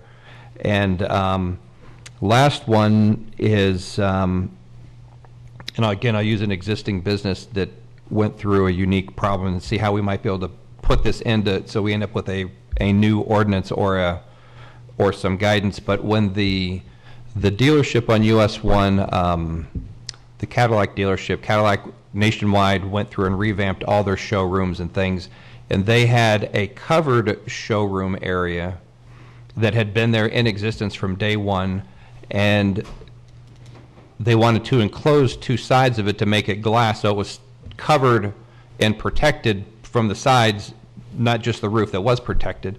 And if I remember right, the fee that they were going to have to pay to enclose the 2 sides of an already roofed structure was $30,000, a large number. We'll put aside what the number was. We don't really have I don't want to say an appeal process or an alternative or a impact fee adjustment entity where you could say, to me that seems kind of crazy. It's been there, it's been covered, it's been used for that particular use, but they decided they weren't going to pay the money, and they didn't enclose the two sides.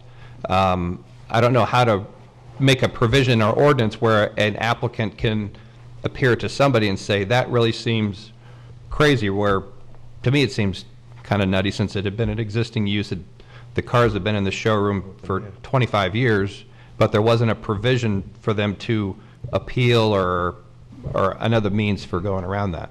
Yeah, what you get to look at there is fairness. We had just had the Hyundai dealer come in, and he got charged for the total amount of floor area that he had. Right. And the floor area is defined essentially as air-conditioned area. So what you'd be doing if you let the other dealer enclose this area and not charge them with impact fees, you'd have an inequitable situation. Well, no, the Hyundai was the new dealer, correct? Right, a new dealer, but he incorporated, he had a similar situation. He had a big enclosed showroom area, which is actually what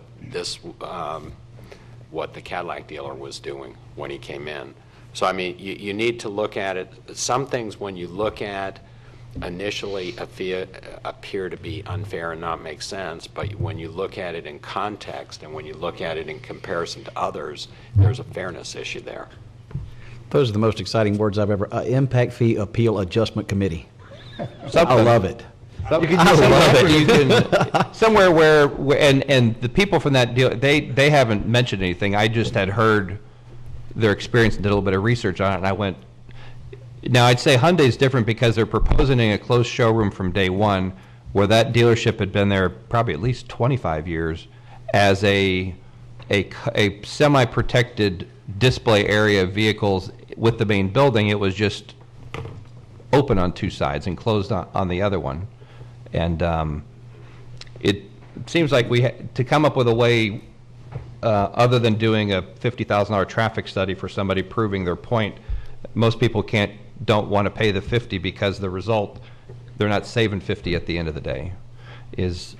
Well, maybe we could just ask them, is there a way to do that? And that and the outdoor dining, like whenever, Mr. Chairman, I'm sorry. Go ahead. Please go ahead. Well, no, I mean, like outdoor dining, like the I forget who it was, but it was right there on US 1. They wanted to add 600 feet of outdoor dining, and I can't follow the logic that if you add 600 feet of outdoor dining, that the amount of traffic that's increased because of that 600 feet is the equivalent of the first 2,000 feet.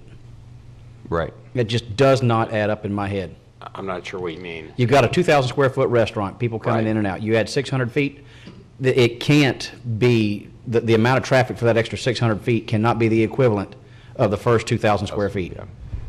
No, it would, our impact fee rates for restaurants are based on square footage per 1,000 square feet. Right. So this would, 600 would be 0.6 of 1,000 square feet. No, but I'm saying that ratio can't follow through on traffic count. It just doesn't, do you understand what I'm saying? It actually might be higher. It can't be. Well, No, because and I'll tell you why. Because in that first 2,000 square feet, in that, you've got the cooks, the staff, and everything like that, okay? Agreed. And you've got the deliveries and all that. Now, you got 600 feet there. It doesn't mean that you're adding an extra cook, an extra staff, an extra load you're doing 3 loads from Cisco coming in and all that kind of stuff instead of 2. It just doesn't, I mean, that is not proportionate whenever you add a small addition like that to the outside. But, now, I look at it as in that 2,000-foot restaurant, let's say 800 feet is the kitchen part. That leaves 1,200 feet dining, which are your customers. Now, you add 600 feet, it's going to be pure dining addition. So you've increased the dining by 50%, and that's all the traffic, all those people coming to eat.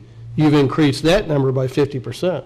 I agree, you're not changing the cooks or your fixed area, but you added 50% more dining, and the reason they do that is to add 50% more customers. Yeah, but, And those are your additional trips. But that doesn't, that doesn't always follow through. And I'm looking at the core services that you can count on that's always there, that you know are going to come by, that's going to be the employees, the deliveries, yada, yada, yada. And then you're going to have customers that's the variable on the other side. And so to just add seating, just in my mind, I can't get it wrapped around the fact that it's the same in the square footage as the first 2,000 square foot. Commissioner Davis. Commissioner O'Brien has a different floor plan. You might look at it this way, that the chef or the waitress is generally coming in once in 8 hours. If you don't get more than 1 customer per hour, you're out of business. You know, at any decent restaurant, you know, you're getting 4 or 5 customers for that 8-hour shift coming and going. So I think that is some of the reasoning behind it. I would like to add that in the proposal today, the most important line to me is the identify strategies to reduce non-residential impact fees while minimizing or avoiding increases to residential impact fees. And that second part is in parentheses. But when you put out the request for proposal, for me, the second one is just as important as the first. Yes. And I'd hate to get either part lost in any part of this process. I've been hustled. Thank you. Thank you, Mr. Chairman. Thank you, Commissioner Solari. Gentlemen, anything further? Just, I had 2 things. One, Bob, talking about the right-of-way cost, Oh, yeah. I don't think what we've been paying for right-of-way has gone down. I think this board kind of from a policy decision said, since it's kind of a taking, that we didn't feel it was right to pay depressed real estate prices. And so I think, and I voted against a lot of these, but I think overall the board's policy was to be overly cautious that we were paying a fair market value. And I don't think we paid the full 2005 pricing, but I think it was a lot higher, a lot closer to 2005 pricing than 2008 or 10. 12, yeah. So I don't see our right-of-way cost, you know, probably going up a little bit. So that's just a caveat. The second thing is, I had asked Susan O'Rourke, a traffic engineer, for some comments on the scope, and I think I forwarded that to you. You know, again, this traffic engineering is kind of voodoo science, so I'll just leave it to you if you think there's something worthwhile in there to consider or not. But the more we get in these traffic studies and stuff, it just boggles me, because I remember back before we had a Home Depot and Lowe's, we would make maybe once every 3 weeks the drive down to Melbourne or up to Melbourne or down to Jensen Beach to the Home Depot to get our stuff. Now that I have one locally, a good plumbing project on a Saturday might be 3 or 4 trips. So there's shorter trips, but there's more of them, and so this stuff, it just boggles my mind. I've been sitting here going on 7 years, and it's still voodoo science, I don't know. What boggles my mind is a Saturday plumbing being good. But Well, I didn't say it's good, I read about how many Well, trips. listen, if you're good at what you do, then you can conform to Bob's recommendation. It's one trip and one follow-up. Yeah, that'd be a good plumbing project, less than 9 or 3 or 4. One last item, Mr. Yes. Chairman, the memo that Chris Morris sent out last week on DOT's right-of-way acquisition changes will make what we pay for right-of-way pale in comparison unless we can find or have them carve out a small county exemption or some unique thing that not just, that project is one problem, but then that problem is with us forever if we don't find a solution for it. One, it pushes the project back way too far from where it doesn't need to be. But going through their process for right-of-way acquisition, I call it federalizing a project even though it's the state doing it. You have to go through so many hoops and it drives your price. I don't think the landowner gets a whole lot more money. I think everybody in every layer, the consultant, the attorneys are going to make this money. And maybe that's the group that pushed to change the rule. But what we had budgeted for 510 in US 1, I think the cost for the whole project, now the cost for the right-of-way is going to exceed the cost for the whole project, or some rough numbers like that. Yeah. So we may be looking at some really rough right-of-way numbers, but hopefully we can find a way to carve out something unique because we are the Treasure Coast and we're unique. And we're not in 750, we're unique. And, maybe we can find a way around that. Mr. Chairman. Thank you. Commissioner Davis. Just real quick on that, I spoke with, Chris Moore and I spoke with Representative Mayfield yesterday, and Chris, I don't know if Chris sent the email to everybody, just some bullet points. He's probably left the room to send it out. It was already sent out. Okay. And so I'll see to it you get a copy of that for no response. Thank you. Anything further, gentlemen? Mr. Johnson. Mr. Johnson. That's the thing, it's your turn. Good morning. Morning. Bob Johnson, Corwin Subdivision. Bob Keating's laying off people in his community development organization, yet we all of a sudden come up with $150,000 to pay for this. I'm confused on that issue. Could you ask where the money's coming from? We have less planners to write rules. We can save money. No, just kidding. I can tell you the $150,000 is money that's been collected for impact fee administration, and it's earmarked only for impact fee work. We can't use it for staff salaries of doing anything else other than impact fee. Yeah, it's an area where his money doesn't come from this area, so it's only can be used from impact fees. The next question I have is there's a lot of projects that have been impacted by the previous plan, like the mobile station on Route 60 that was removed, the restaurant, and the Wings of Joy.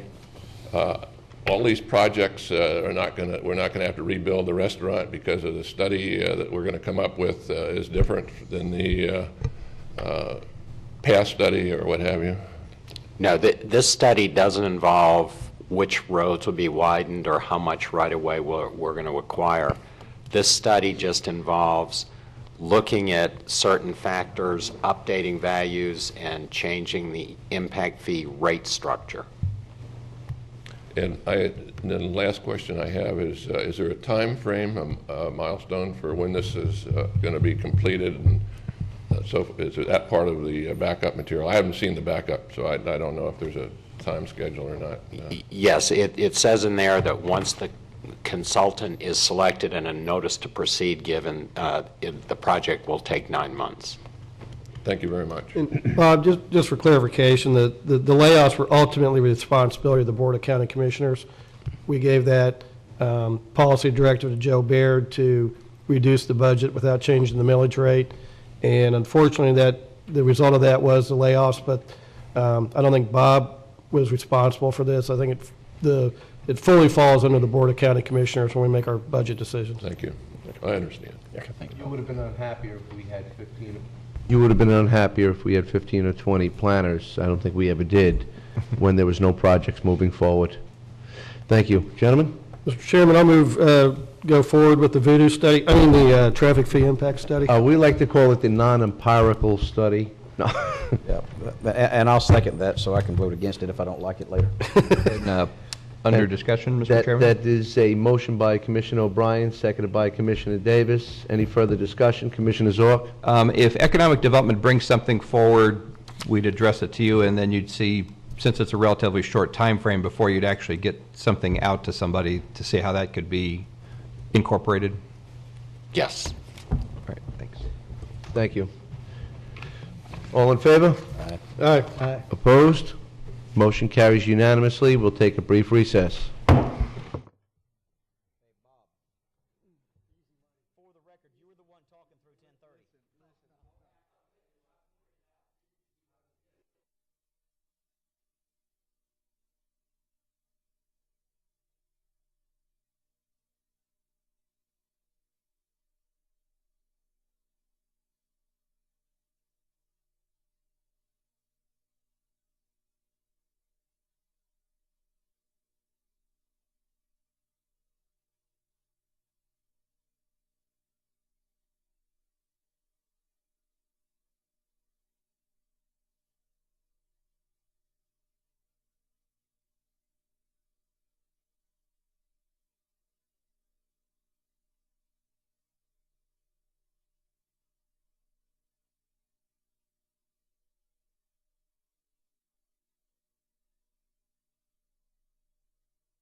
Looked at an acronym from the Tim Marks. It's an IFVARC. Impact fee variance appeals review. I would prefer you try to change that to a T somehow. We got to come up with a word. The IFART. Task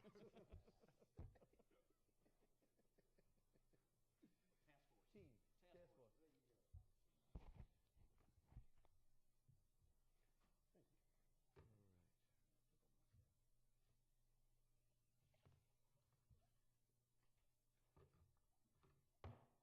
Meeting will now come back to order. Next item on the agenda is the Office of Management Budget presentation and discussion on the potential enterprise zone incentives financial analysis memorandum dated January 28, 2013, found on pages 113 through 123. Good morning, Mr. Brown. Good morning, Commissioners. For the record, Jason Brown, County Budget Director. Last month, staff brought forward a report of potential additional incentives that could be implemented in the enterprise zone. During that meeting, there was much discussion, a range of topics, some things such as rather than just considering the enterprise zone, should we consider some of these on a countywide basis? Also, there was a desire expressed for more financial analysis, which staff had originally planned to provide at a later date once the board made a decision to move forward on specific items. But so anyway, what we're doing today is coming back primarily with that financial analysis. Overall, for the most part, it has been difficult to estimate the impact on a countywide basis, and the reasons for those are it depends on how many applicants we get. Do we get one, applicant? Do we get 10? What are their sizes? Various different items. Are they building a new facility? Are they moving into an existing facility? So, what staff focused on was basically kind of like an analysis of case studies. So we decided to take 3 representative samples from our previous jobs grant applicants. So we picked a large employer, a medium size, and a small size employer for the jobs grant. And so those 3 that we looked at were INEOS for the large one. They had an estimated addition of 55 full-time jobs under the jobs grant, and were provided local incentives of about $1.4 million. SpectraSoft was our medium-sized representative with 34 employees, received a $208,000 local jobs grant. And then the smaller scale one was an expansion of Communications International for 12 employees, and they received $68,000 in local job grants. So what we basically what I want to do is basically run through these on a one-by-one basis for each of the 8 potential incentives. The first one was the subsidy of county impact fees. And basically, just to give you a frame of reference, we've shown in your backup here on page 114 of the agenda, it shows a 5-year history of our impact fees for commercial only. As you know, both commercial and residential pay impact fees, so you can see here that the amounts that we've collected from commercial over the last 5 years have ranged from about $1 million to about $3 million, and commercial represents a little under half of the total impact fees paid during that time period, about 43% for the time period of all those different fees. Basically, if you look at each of the relative companies, INEOS didn't pay any traffic or other facility impact fees, and that is they did build a new facility, a substantial facility. However, there was an existing facility on that property for which they received impact fee credits. They did connect, make a new connection to the water system and reuse system.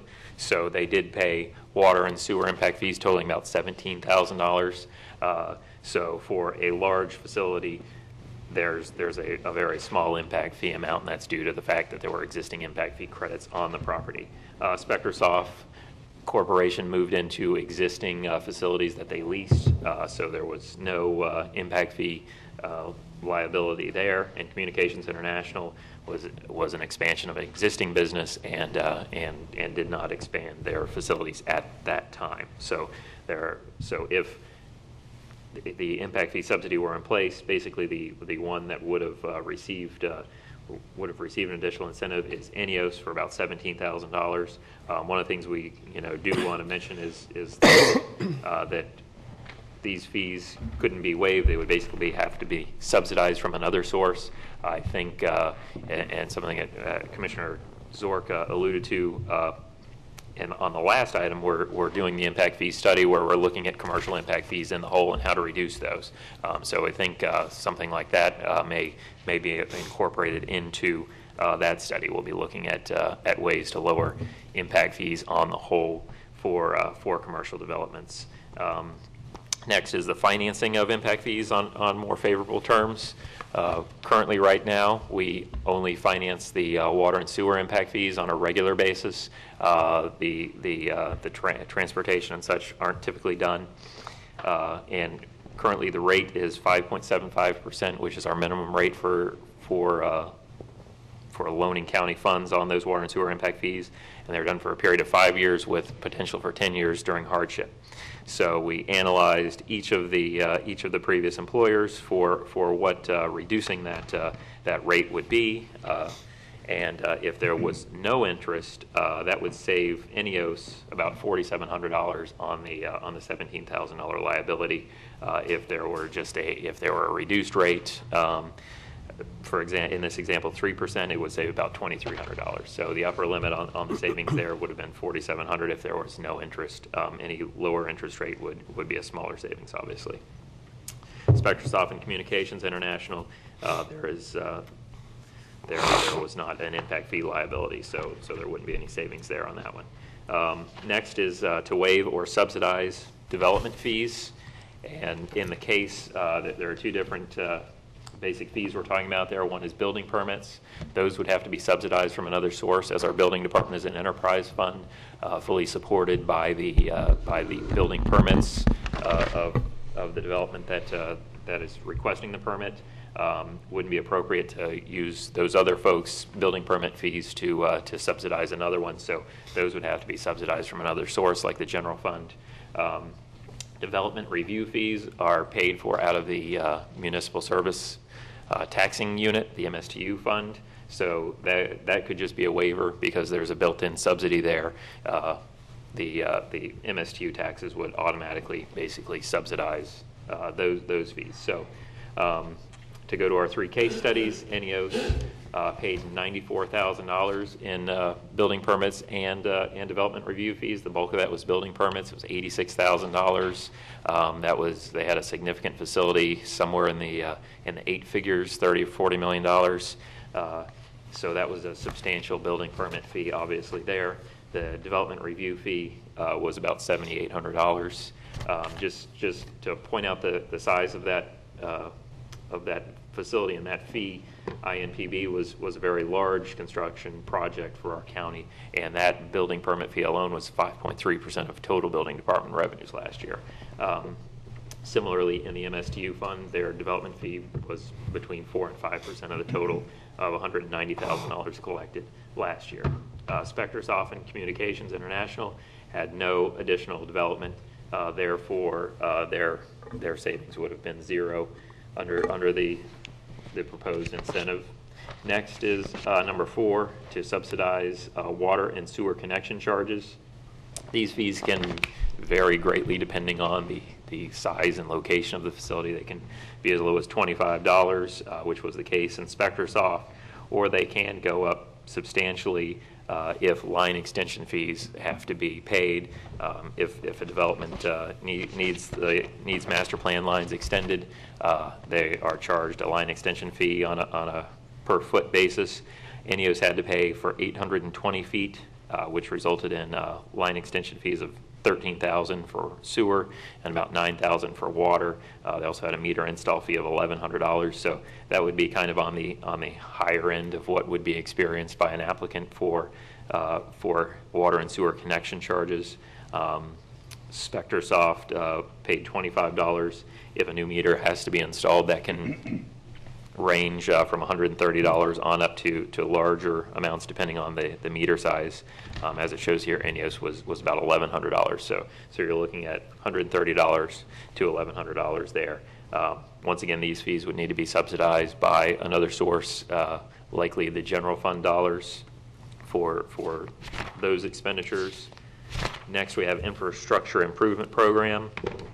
This is a concept where if there was various infrastructure that was needed for a prospective employer, that the county would move forward with doing some of those improvements. We've done so in the past on a case-by-case basis. The main example there was the CVS distribution facility, where we put in where we financed some road and sewer improvements. For this one, INEOS, we have an estimated impact of about $150,000. It's currently underway, putting in a turn lane for their facility off of Oslo Road. Our estimated cost for that, we don't have the information from them, but our estimated cost is about $150,000 to do that work. So if the county were to fund that, that would be $150,000.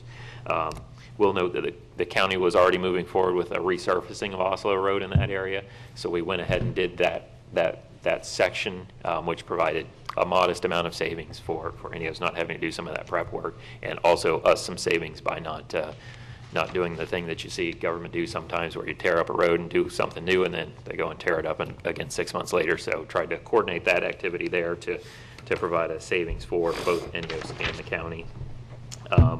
Spectrasoft and Communications International once again went into existing facilities, so we don't have any, did not have those opportunities there.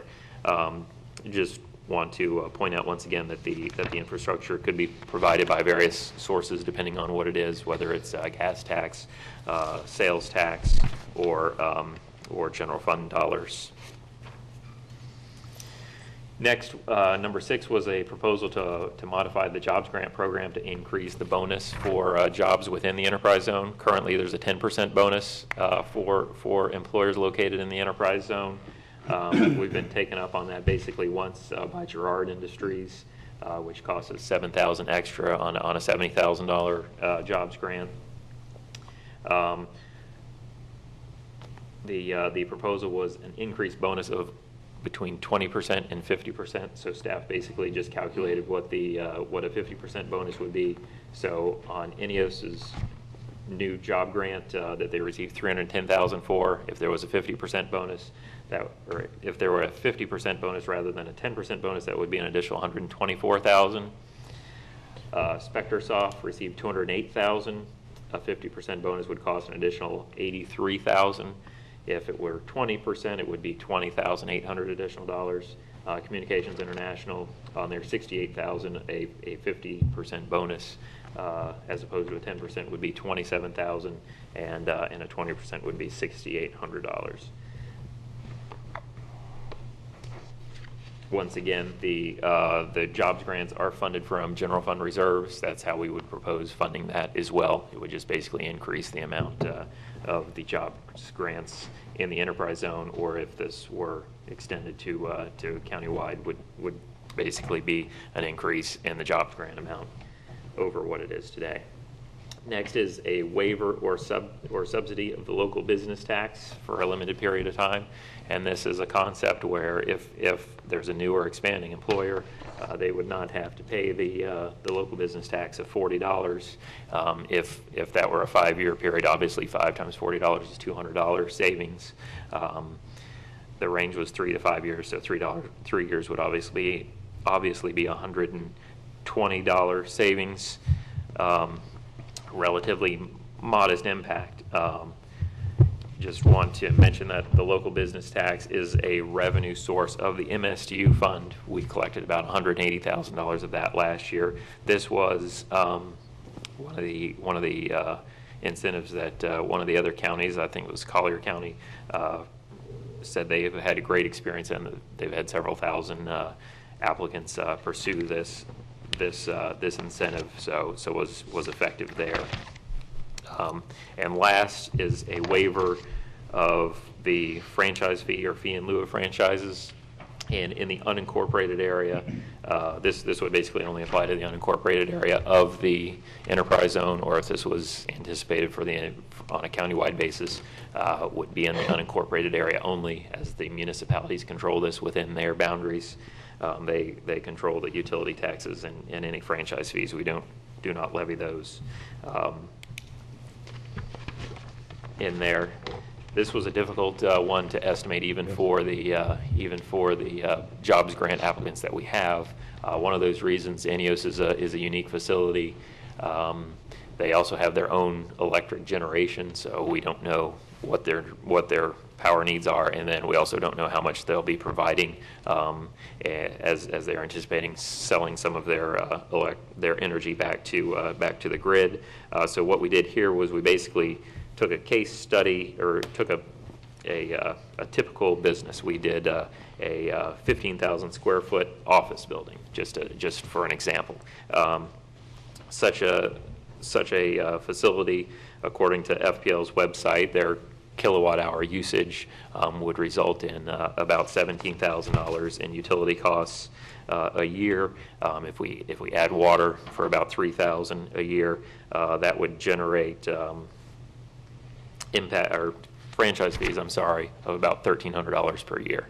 So that's just an illustration of what that would be if this were granted for a 5-year period. Obviously, it'd be $6,500. We would have to coordinate those things with the various with the franchisees that we have in the county. Florida Power and Light, City of Vero, and the county water system would be the primary utility providers that are impacted here. We'd have to coordinate any administration of that, notifying them of which customers are eligible for that waiver, and this would be. I do want to point out that franchise fees are now the largest source of revenue for the MSTU fund. Once upon a time, it was ad valorem taxes, but with the lowering of the millage and the property values, they now provide $8.5 million in funding for the MSTU fund. So just want to mention that as a word of caution. As our largest revenue source, want to be careful with the implementation of anything that we move forward on that particular area. That being said, staff has some concerns about the amounts of some of the incentives. For the most part, they have not been that significant in our case studies. However, it's difficult to predict what they would be overall in the future. If you do look here at pages 121 through 123, it kind of shows each of the case studies in the aggregate. So if you look at Enios, they were eligible for about $1.4 million in local incentives. All of the proposed incentives would provide an additional $400,000 basically. So their subsidy or their potential incentives would have gone from about $1.4 to $1.8 million. Spectrasoft would have seen an increase from $208,000 to about $300,000. Most of that is basically the increase in the local jobs grant for the enterprise zone. Oh, and let me detail that on Enios. I'm sorry. The largest item would be the infrastructure improvement. There would have been significant savings for Enios on the building permit fees and the increase in the local job bonus. Last is Communications International. Their $68,000 would increase to a potential of about $100,000, primarily as a result of the increase in the bonus for the local jobs grant, as many of the items would not apply there since they are still in their previously existing facility. But with that being said, I'm available for any questions that the board may have. Thank you, Mr. Brown. Commissioners? No questions of Mr. Brown. Well, this was a difficult study, as you said, and again, it's tough to hone it down. The nexus of these suggestions came from suggestion or review by council as well as the enterprise zone, and specifically they were thought of for review for consideration for the enterprise zone under advisement by Commissioner Davis, that we look at this more broad scale for the whole county. I see some grave concerns about the financial burden when we bring this into the scope of the broad application for the entire county, and I share that too. I don't know how my colleagues feel at this point about going further with the broad scale approach. I'd be happy to weigh in if you'd like. Sure, go ahead. Yeah, my basic feeling on these is that the present incentive packages that we give countywide seems to be working. I mean, they especially after the combination of the citizen authorized tax abatement program and the enhanced jobs credit, it seemed like suddenly we were getting applications at a pretty steady rate, and these have resulted in good things. In my mind, one of the best economic tools we have in Indian River County right now, and I think it's going to be hopefully very strong going forward, is the low tax rate we have. And I think we need to promote that more, but I don't think that there's any single better economic development tool that we have. And you can see other states, predominantly in the news, Texas, which is using that as a tool. Ohio is now pursuing lower income taxes in order to promote economic development. It's basically seems to be an awakening throughout the country in the last 2 years or so that lower taxes can lead to stronger economic development. And I'm also optimistic that the new impact fee study is going to result in significantly lower impact fees for commercial developments. And this is going to have the one result of making meeting our capital needs more difficult, but I'm willing to accept that. But given that, it makes me very hesitant to offer any more economic development incentives, which I believe may well be counterproductive in that it will require us to increase, in some cases, our MSTU millage rate, but in most cases, our general fund millage rate. And again, we're not out of these economic difficulties yet, and that any raise in, say, the general fund millage rate is going to be impacted by, have a real impact on the residents in the county. Those are my thoughts at this point, Mr. Chairman. Thank you. Commissioner Zoll. Great job, Jason, putting all this together. A lot of tedious hours, I'm sure. Yes. One thing that I don't want to say will complicate things going forward, but you're going to soon see the word free trade zone being brought forward probably from economic development to the county, where we're going to look at a designation that will create more opportunities for a number of different businesses that will be very attractive, and that would be a county-wide designation as that application would move forward. Almost what I'd like to do is see, there's a few more things I think they're going to surface up over the next few months through either economic development or how things kind of pan out for the foreign trade zone designation, is take this and not deny it, but more possibly table it for a period of time or indefinitely till we see a few other things get flushed out. Also, I'd like to see, and we're collecting some of the information locally, is, again, how do we compare with what the other guy's doing? And talking with, one thing Vero has an abundance of retired CEOs, and talking with a number of them on what's important to them. One company, same company, two people that worked in two different capacities. One was, his job was to find a site that he could build the facility as cheap as possible, and that included land, building, construction, impact fees. And then also the same company, the other guy's job was, his priority was, what is it going to cost me to operate it ongoing? He didn't care what the facility cost initially, but his concern was, what is it going to cost me to operate it ongoing? And you would think, being within the same company, their goals would be the same, but one was site acquisition, facility construction. Once it's done, it goes to the other department, and his goals are completely not opposite, but not in line where you think the first guys were. So knowing what we're competing against, I think, tells you if you need to do more or not. If we, like on the local jobs grant side, I'd almost like to see those tiered. I think initially when a company moves here, their employees in this current market can't afford to move here because their land bank to their house where they're at, they can't sell it. They're having to commute for a period of time. Is that if we did increase it, that they would be county resident employees, if, tie it to something.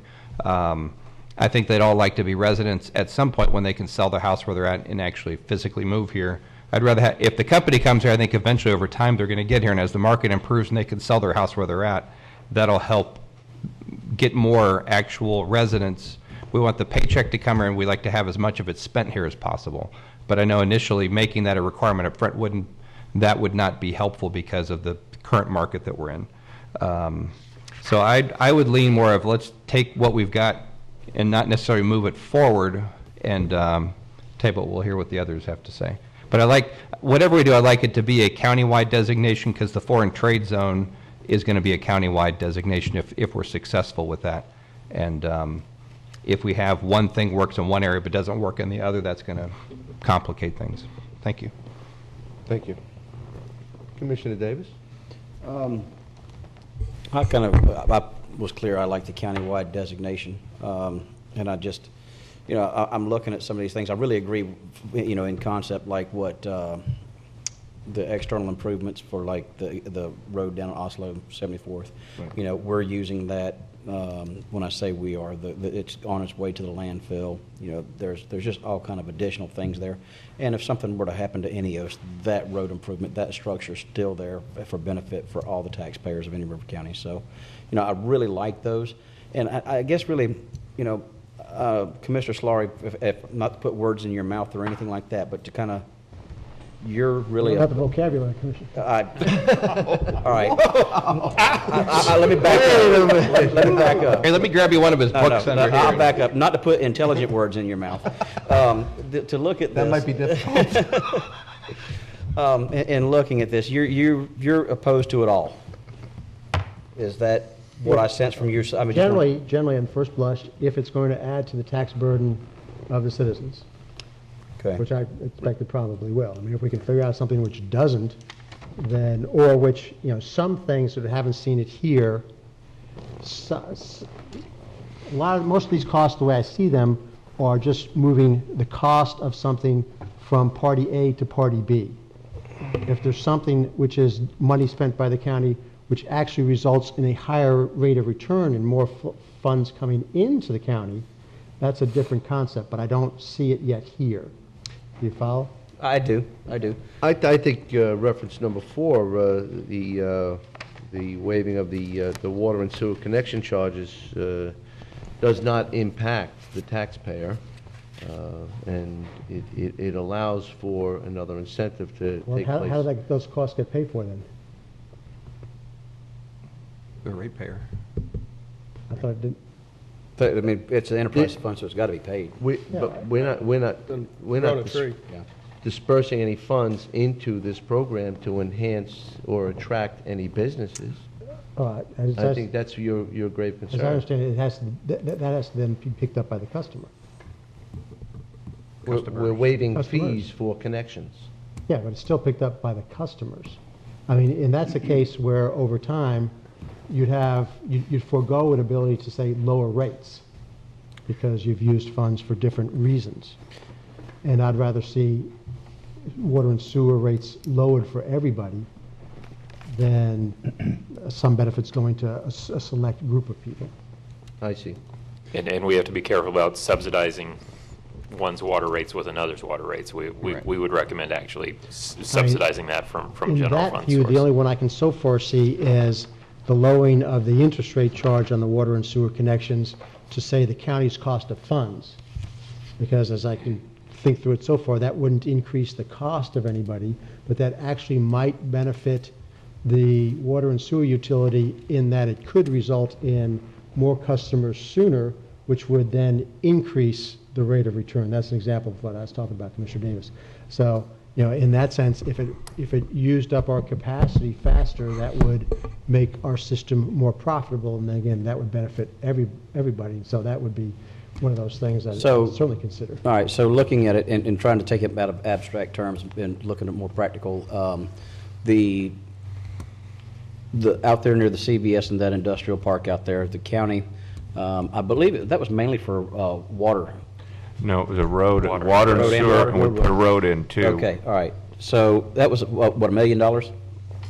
Yeah, I think it was it was anticipated to be 1.5, but we only paid out the first $1 million, if I recall correctly. Yeah. Now, in that, of course, that development went under after the boom, and now it's has been, I guess you could say, purchased on the other side. And the question, I guess, in trying to get some common ground here with you, that asset never went away. That tax base was still there because even through bankruptcy, the ad valorem tax bills don't go away. And that infrastructure is there in this next cycle whenever it comes back. So it's not like it was, any of these were handed cash or anything like that. Would that be something that you think you could support? I'd have to see more of the details to it. I mean, if you fully costed it out, that would be a loss to the ratepayer. But it may be going forward if it was it's something that looked like it was more positive. I mean, I understand we hit just the downturn there, so that skews things the wrong way. I mean, it may be the type of thing where you could lay a line and get enough connections. So again, the revenue flow to the water and sewer system would be sufficient enough to forego the interest on the money that would have been made on the bank. So that's the type of thing that well, and in fact, what happened with that is it was actually a loan, and we were like in third position. But ultimately, going through the bankruptcy process or through the foreclosure process, our interest got cleansed off. So it was a loan, I guess you could say. It just wasn't a loan in first position. And it was for more than just water. It was actually for the roads and some of the improvements. So that again, even though that note might not be in effect anymore and was cleansed, the infrastructure that is there is there. Yeah, but I'd still say that was a cost to the customers of the system. But if it hadn't been foreclosed, maybe it would actually be able to justify itself. Right. But that's another reason why I like the tax abatement programs and the tax credits a lot better, because there the county funds are paid after the performance that we're requesting has been done. Just like our job. And this is the exact type of thing which shows the risk of using county funds prior to something being done.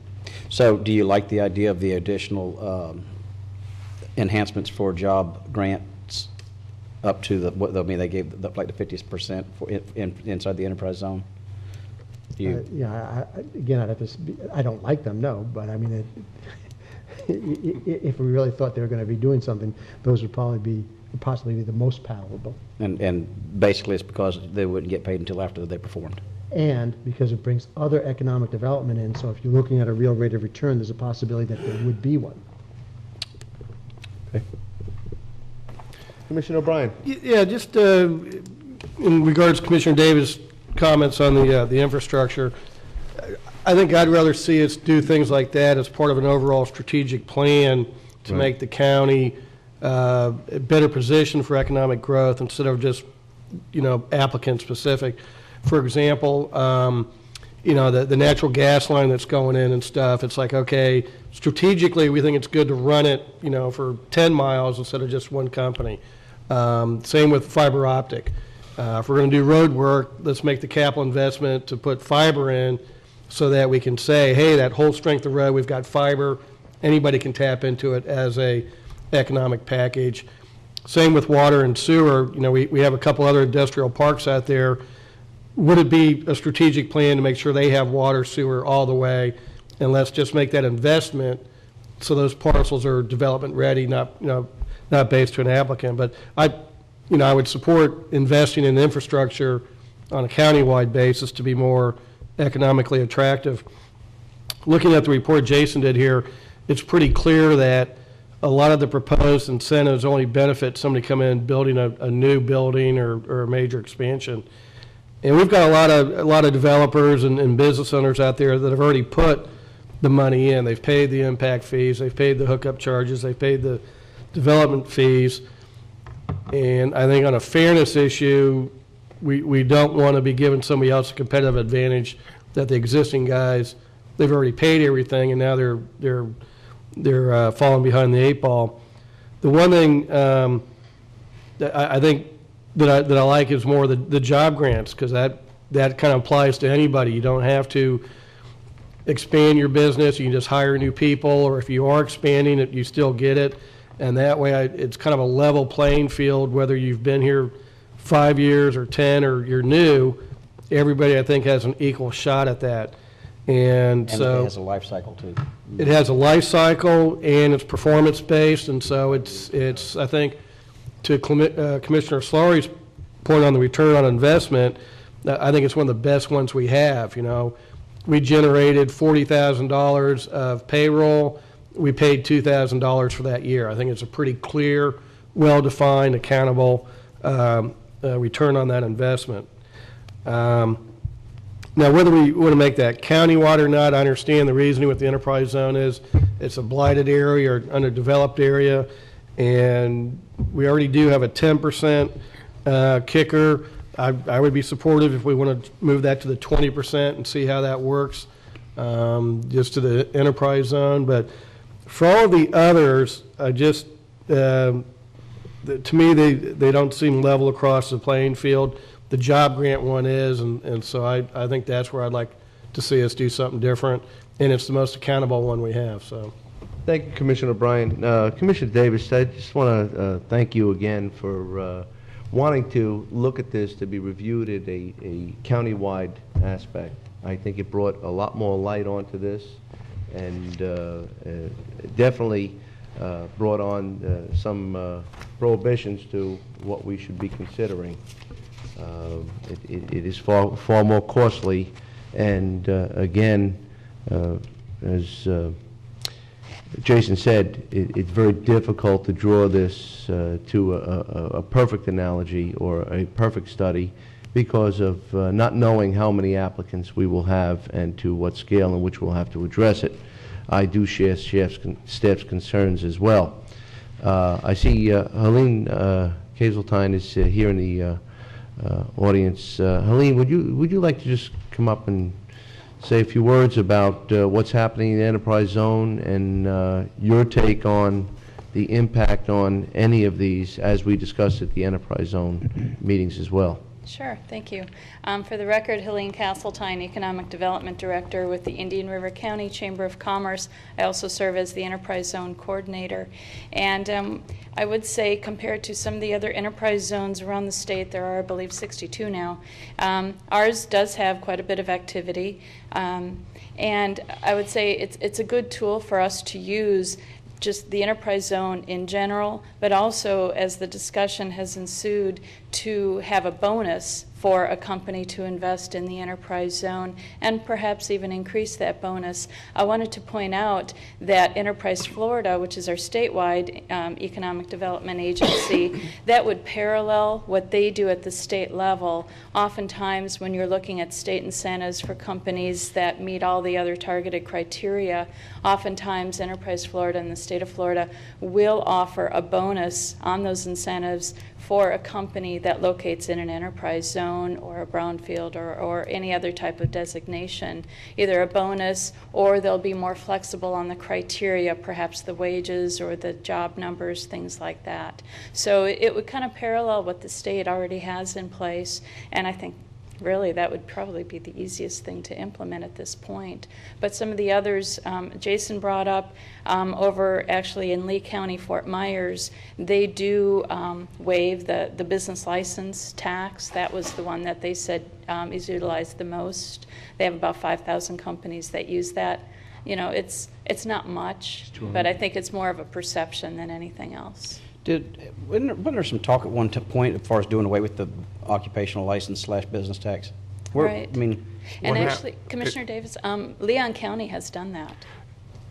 The counties that have done it, usually they had so many overlapping occupational licenses down in Broward and things like that. To do business there, you had to pay like 12 different occupational license tax. We're different how we handled it here. You only pay the one. And so that's what encouraged the state legislature to look at it, because you'd have to pay one for every jurisdiction in Palm Beach as well as Palm Beach County. Ours doesn't function that way. And so right now, if I wanted to paint houses in Sebastian, Vero, Indian River Shores, Orchid, and Fellsmere in Indian River County, I'd need 5. I don't think you do the way we've got it structured.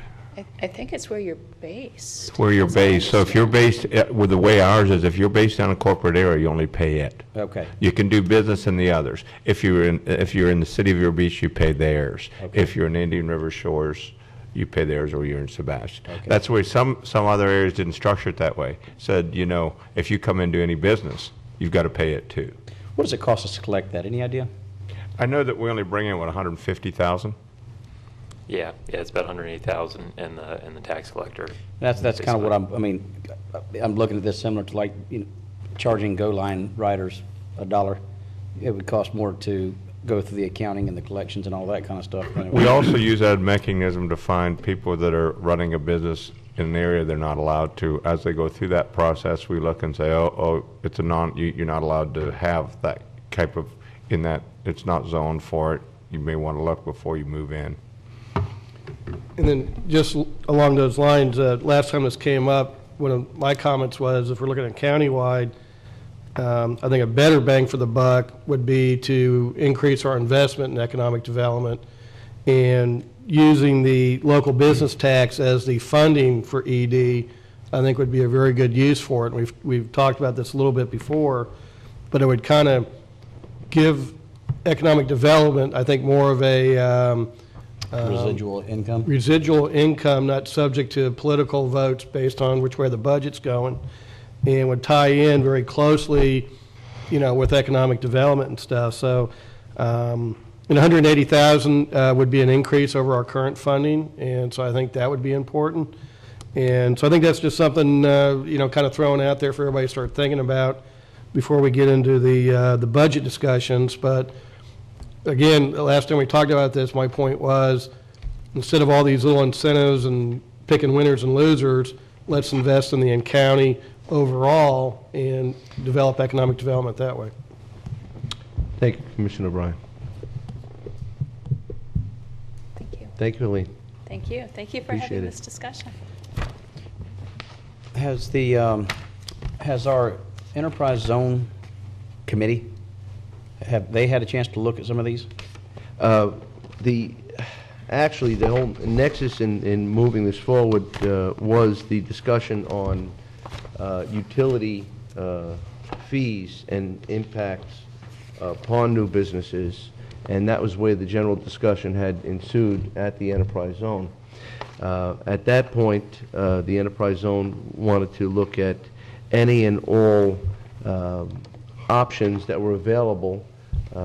Alan did review all of the available options that were available throughout the state. He said he had made as near a comprehensive list as possible, and actually included this shopping list of options for the enterprise zone to review. Not all of them were supported. I can go through the list. There was not a consensus for the first item. I think Jason did point out some of the opinions of the enterprise zone in that. I am not the current liaison. Commissioner Solari's. I was the former liaison when this was developed.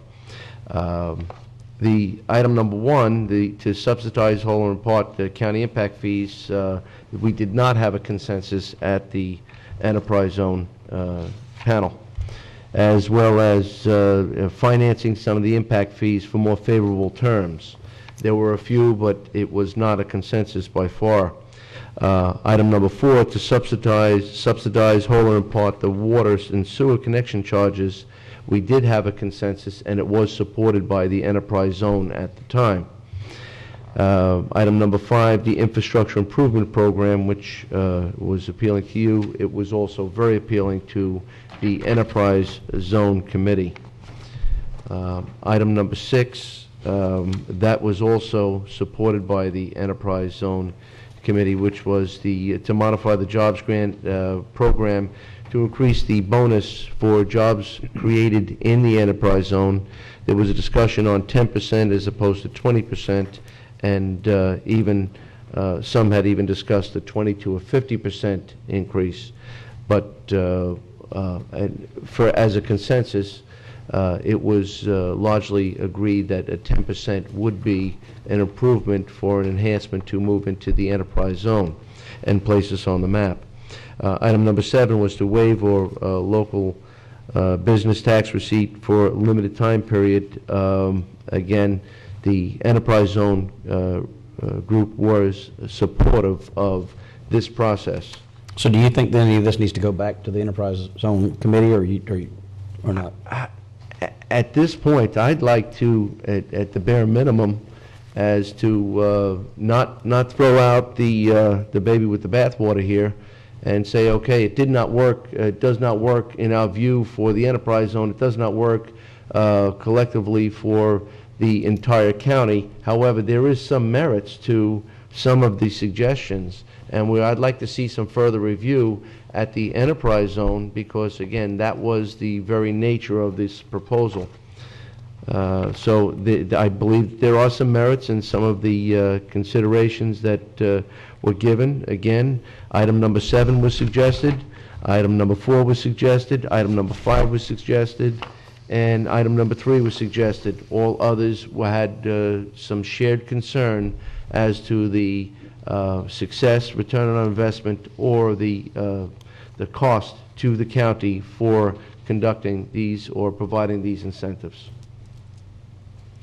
So I would like to see it go back to the enterprise zone for further review. And then that would again be items number 3, 4, 5, and 7. 3, 4, 5, 6, and 7 that were the most appealing, that would not be overtly cost concerning. Although I don't see much support here. I think they would warrant some further review. And actually, the enterprise zone was looking for, committee was looking for direction, and they wanted some feedback from the commission as well, and not necessarily final approval. One of the reasons why I suggest that we might do that is, I mean, I know that we've got some new people on there from the recent appointments. There are businesses that operate in the enterprise zone. One of the things that I hear about the enterprise zone is basically the juice isn't worth the squeeze of what they're going through right now for what the enterprise zone provides. And so if this is something that we can do to perhaps enhance that, it looks like I'm losing the battle to go countywide. So Not completely. well, no, but we can count to 2, not 3, I'm afraid. So I will say that when we talk about the enterprise zone, up in North County, they do get upset because they are part of the county and we don't have an enterprise zone and we can't extend it that far. And some of the new businesses we've attracted, the new one like NetBoss is up there, and so there's 2 or 3 of them. Yeah. And they wouldn't get this, right? These incentives. Commissioner Davis, I actually like the idea of the countywide approval or application. Looking at it, it would be nice to do until the point of looking at those numbers. I have grave concern about the numbers, and I share the same with staff, that this could be far more costly of an enhancement than we anticipated.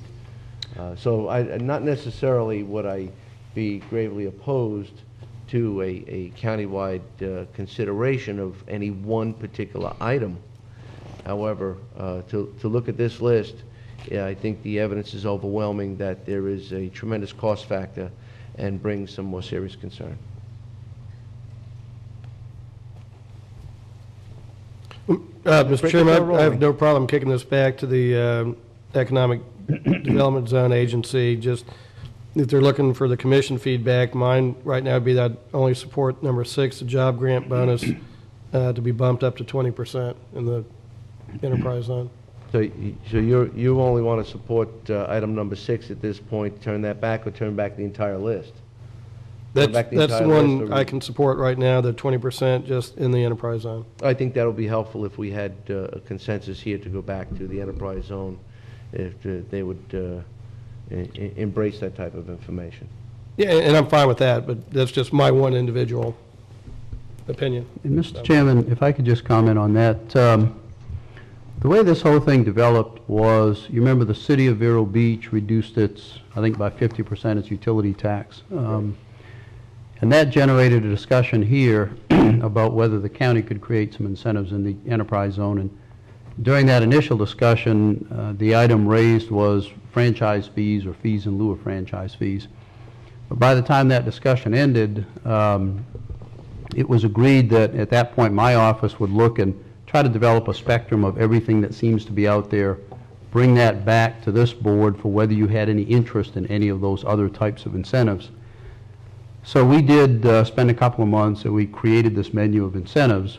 I brought it to the Enterprise Zone Development Agency before coming here, yes, because really I wanted their feedback that could be provided to this board as this board try to decide whether it had interest in any of these issues. In all frankness, having been the person who sat and presented the potential incentives to the enterprise zone board, I'm not exactly sure that they're really expecting it to come back. I think they viewed it as an information flow up to this board. Okay. Now, when I brought this on January 8th, I was basically saying to the board, tell us which of these you might have interest in, and we'll pursue them further. And as I understood what happened, this board essentially said, well, it's hard for us to tell if we have interest in these things without a financial analysis of some kind, which is what's been brought back to you today. So, certainly if you want us to bring it back to Enterprise Zone Board, we'll do that. I'm not sure they're expecting it to come back. Council, that hasn't, again, we haven't seen that vote. However, again, to take in what the Commissioner Zorc said about looking at the other oncoming developing zones and looking at some interest in applying some of these elements to a countywide basis, it might serve well for a little further review until the other zones or discussion of zones are established. It more or less will table these, would it not? Yeah, yeah, I see the request to table in light of some other developments that might be happening. That's a valid, from my perspective on the process that's happened, that would make sense if you wanted to do that. I mean, a lot of work has gone through the development. Appreciate Jason's and the rest of the staff's time, as well as all of what you had done to isolate some of these and review them. And I would not want that to go to waste as well, and necessarily just on the fact that it does not look like it's doable for the entire county at this time. But perhaps some of these elements can be incorporated in some of the possibly new developing incentives in the county. Well, they could. Maybe I'm stepping a little bit out of line here, but I'm perceiving that the board has struggled on this and struggled a little bit back on January 8th to kind of cross that line and say these we're interested in, those we're not. I have no problem with it. It's just the ones that I'm interested in, I can't count to 3. Well put. Go ahead. Well, I was just going to say, it may be that the items that Commissioner Zorc raised are other items that should be considered at the same time you make some, you move this issue forward. So maybe you may want to table it until the items that Commissioner Zorc mentioned start becoming more certain and you know what you're actually dealing with there. That you may want to do that. How I see it is the board's more concerned with the fact that if we give these incentives, we have to probably take it out of the general fund. The loss, if we waive impact fees, we just don't waive them. We have to pay for them, which could increase other people's ad valorem taxes. I think that's where everyone's stumbling block, and that's a concern with us. Sure it is. Like Commissioner Solari said, we have one of our biggest assets is we have one of the lowest tax rates in the state of Florida, and that's a big attractor. So start giving a lot of money away to make up for impact fees through the general fund, you will be increasing your general fund taxes and your MSTU taxes if you waive franchise fees. Well, again, the Enterprise Zone Committee did not have any of this documentation prior to today, and this perhaps will help them to refine this for further application. And I would like to see them at least be able to review all of the information and the fruits of Jason's efforts here. This analysis is clear, and it gives you a little better picture of the financial demands that will be placed upon the county. So, with that, I guess, was that in the form of a motion, Commissioner O'Brien? I'd just make a motion, we kick it back to the Economic Development Zone for their further review, and we'll go from there. If I'd like, as long as we have also some of the comments that Commissioner Zorc said about the new designations that may be coming. I don't even know where that is, quite frankly. Do you have any idea? Well, Helene and I went to the program on free trade zone designation, met with the consultant that does that, and we have what we need to bring forward at the economic development meeting to see if they're as interested as we are. And after seeing how it functioned, and the feds have gone through a major change to make it more flexible, user-friendly. In essence, what happens is if we go the route, we actually get the whole county designated as a foreign trade zone designation, but it's not for a particular business, but it makes a particular business only has a 30-day application process to go through to get the formal designation for their particular business operation, and that operation can be anywhere in the county. Once we get the county kind of blanketly designated, then an individual applicant can apply, and it's only a 30-day turnaround time on the permit application, which before would have been probably a year to go through that process. Okay. So having the overlay would be a great marketing tool, that we have that available, and the guys that know once you have that, it's only a 30-day process to get it, and there's not really a turn down. It's more, here's what we do, here's what we plan on doing, and it's not, I don't think they really have many denials. It's more of just the formality of sending in your business operation plan of what you do and how you'll use the zone, and you're done. You know, in addition to that, and I don't mean to get off point, but since you mentioned that, I don't know whether or not Martin County's decided to do away with their customs. They were looking at getting the customs in the Wyndham Airport down there. Right. And that would really be, I think, something neat for us to look into if there's only... Change the game on a lot of things. Absolutely. Be able to have a customs facility here. That'd be nice. Well, it's thank you. That's a motion by Commissioner O'Brien, seconded by Commissioner Davis. Any further discussion? All in favor? Aye. Aye. Opposed? Motion carries unanimously. Thank you, gentlemen. Next item is item number 15, special districts and boards. Mr. Chairman, I'd like to move approval of minutes of July 3rd and September 18th, 2012, as well as to accept the report of activities for third quarter fiscal year 11-12, fourth quarter 11-12, and first quarter 12-13. Seconded. Commissioner O'Brien, thank you for the all-inclusive motion, as well as Commissioner Solari. All in favor? Aye. Opposed? Motion carries. Finally, gentlemen, I just wanted to point out, Council, you have a guest here today, and I just would like her to come on up to the podium. Thank you, Mr. Chairman. Can you explain the presence? Bill DeBrawl on behalf of the County Attorney's Office. Along with me today, I have Barbara Haklova. Barbara formerly is acting as my intern for this week. She attended Beachland Elementary and Gifford Middle School. Last year, she moved back to the Czech Republic, where she's from. As a result of her schooling in Prague, where she attends a French school, she is required to intern for a week with some sort of business. Since her parents still have a house here in Vero, instead of staying in Prague in the snowy weather, they decided to come here to Indian River County and visit, and Barbara will be interning with me for the week. So if you see her around, please welcome her. She's doing a good job so far. Thank you, and if there's anything else that we can do for the educational endeavor, I trust you're in fine hands, as Councilor DeBrawl is not only a highly admired attorney here, he's also got the documentation and the recent recognition by the board as well. Thank you for the kind words. Absolutely. Thank you. Welcome. Welcome. Meeting adjourned.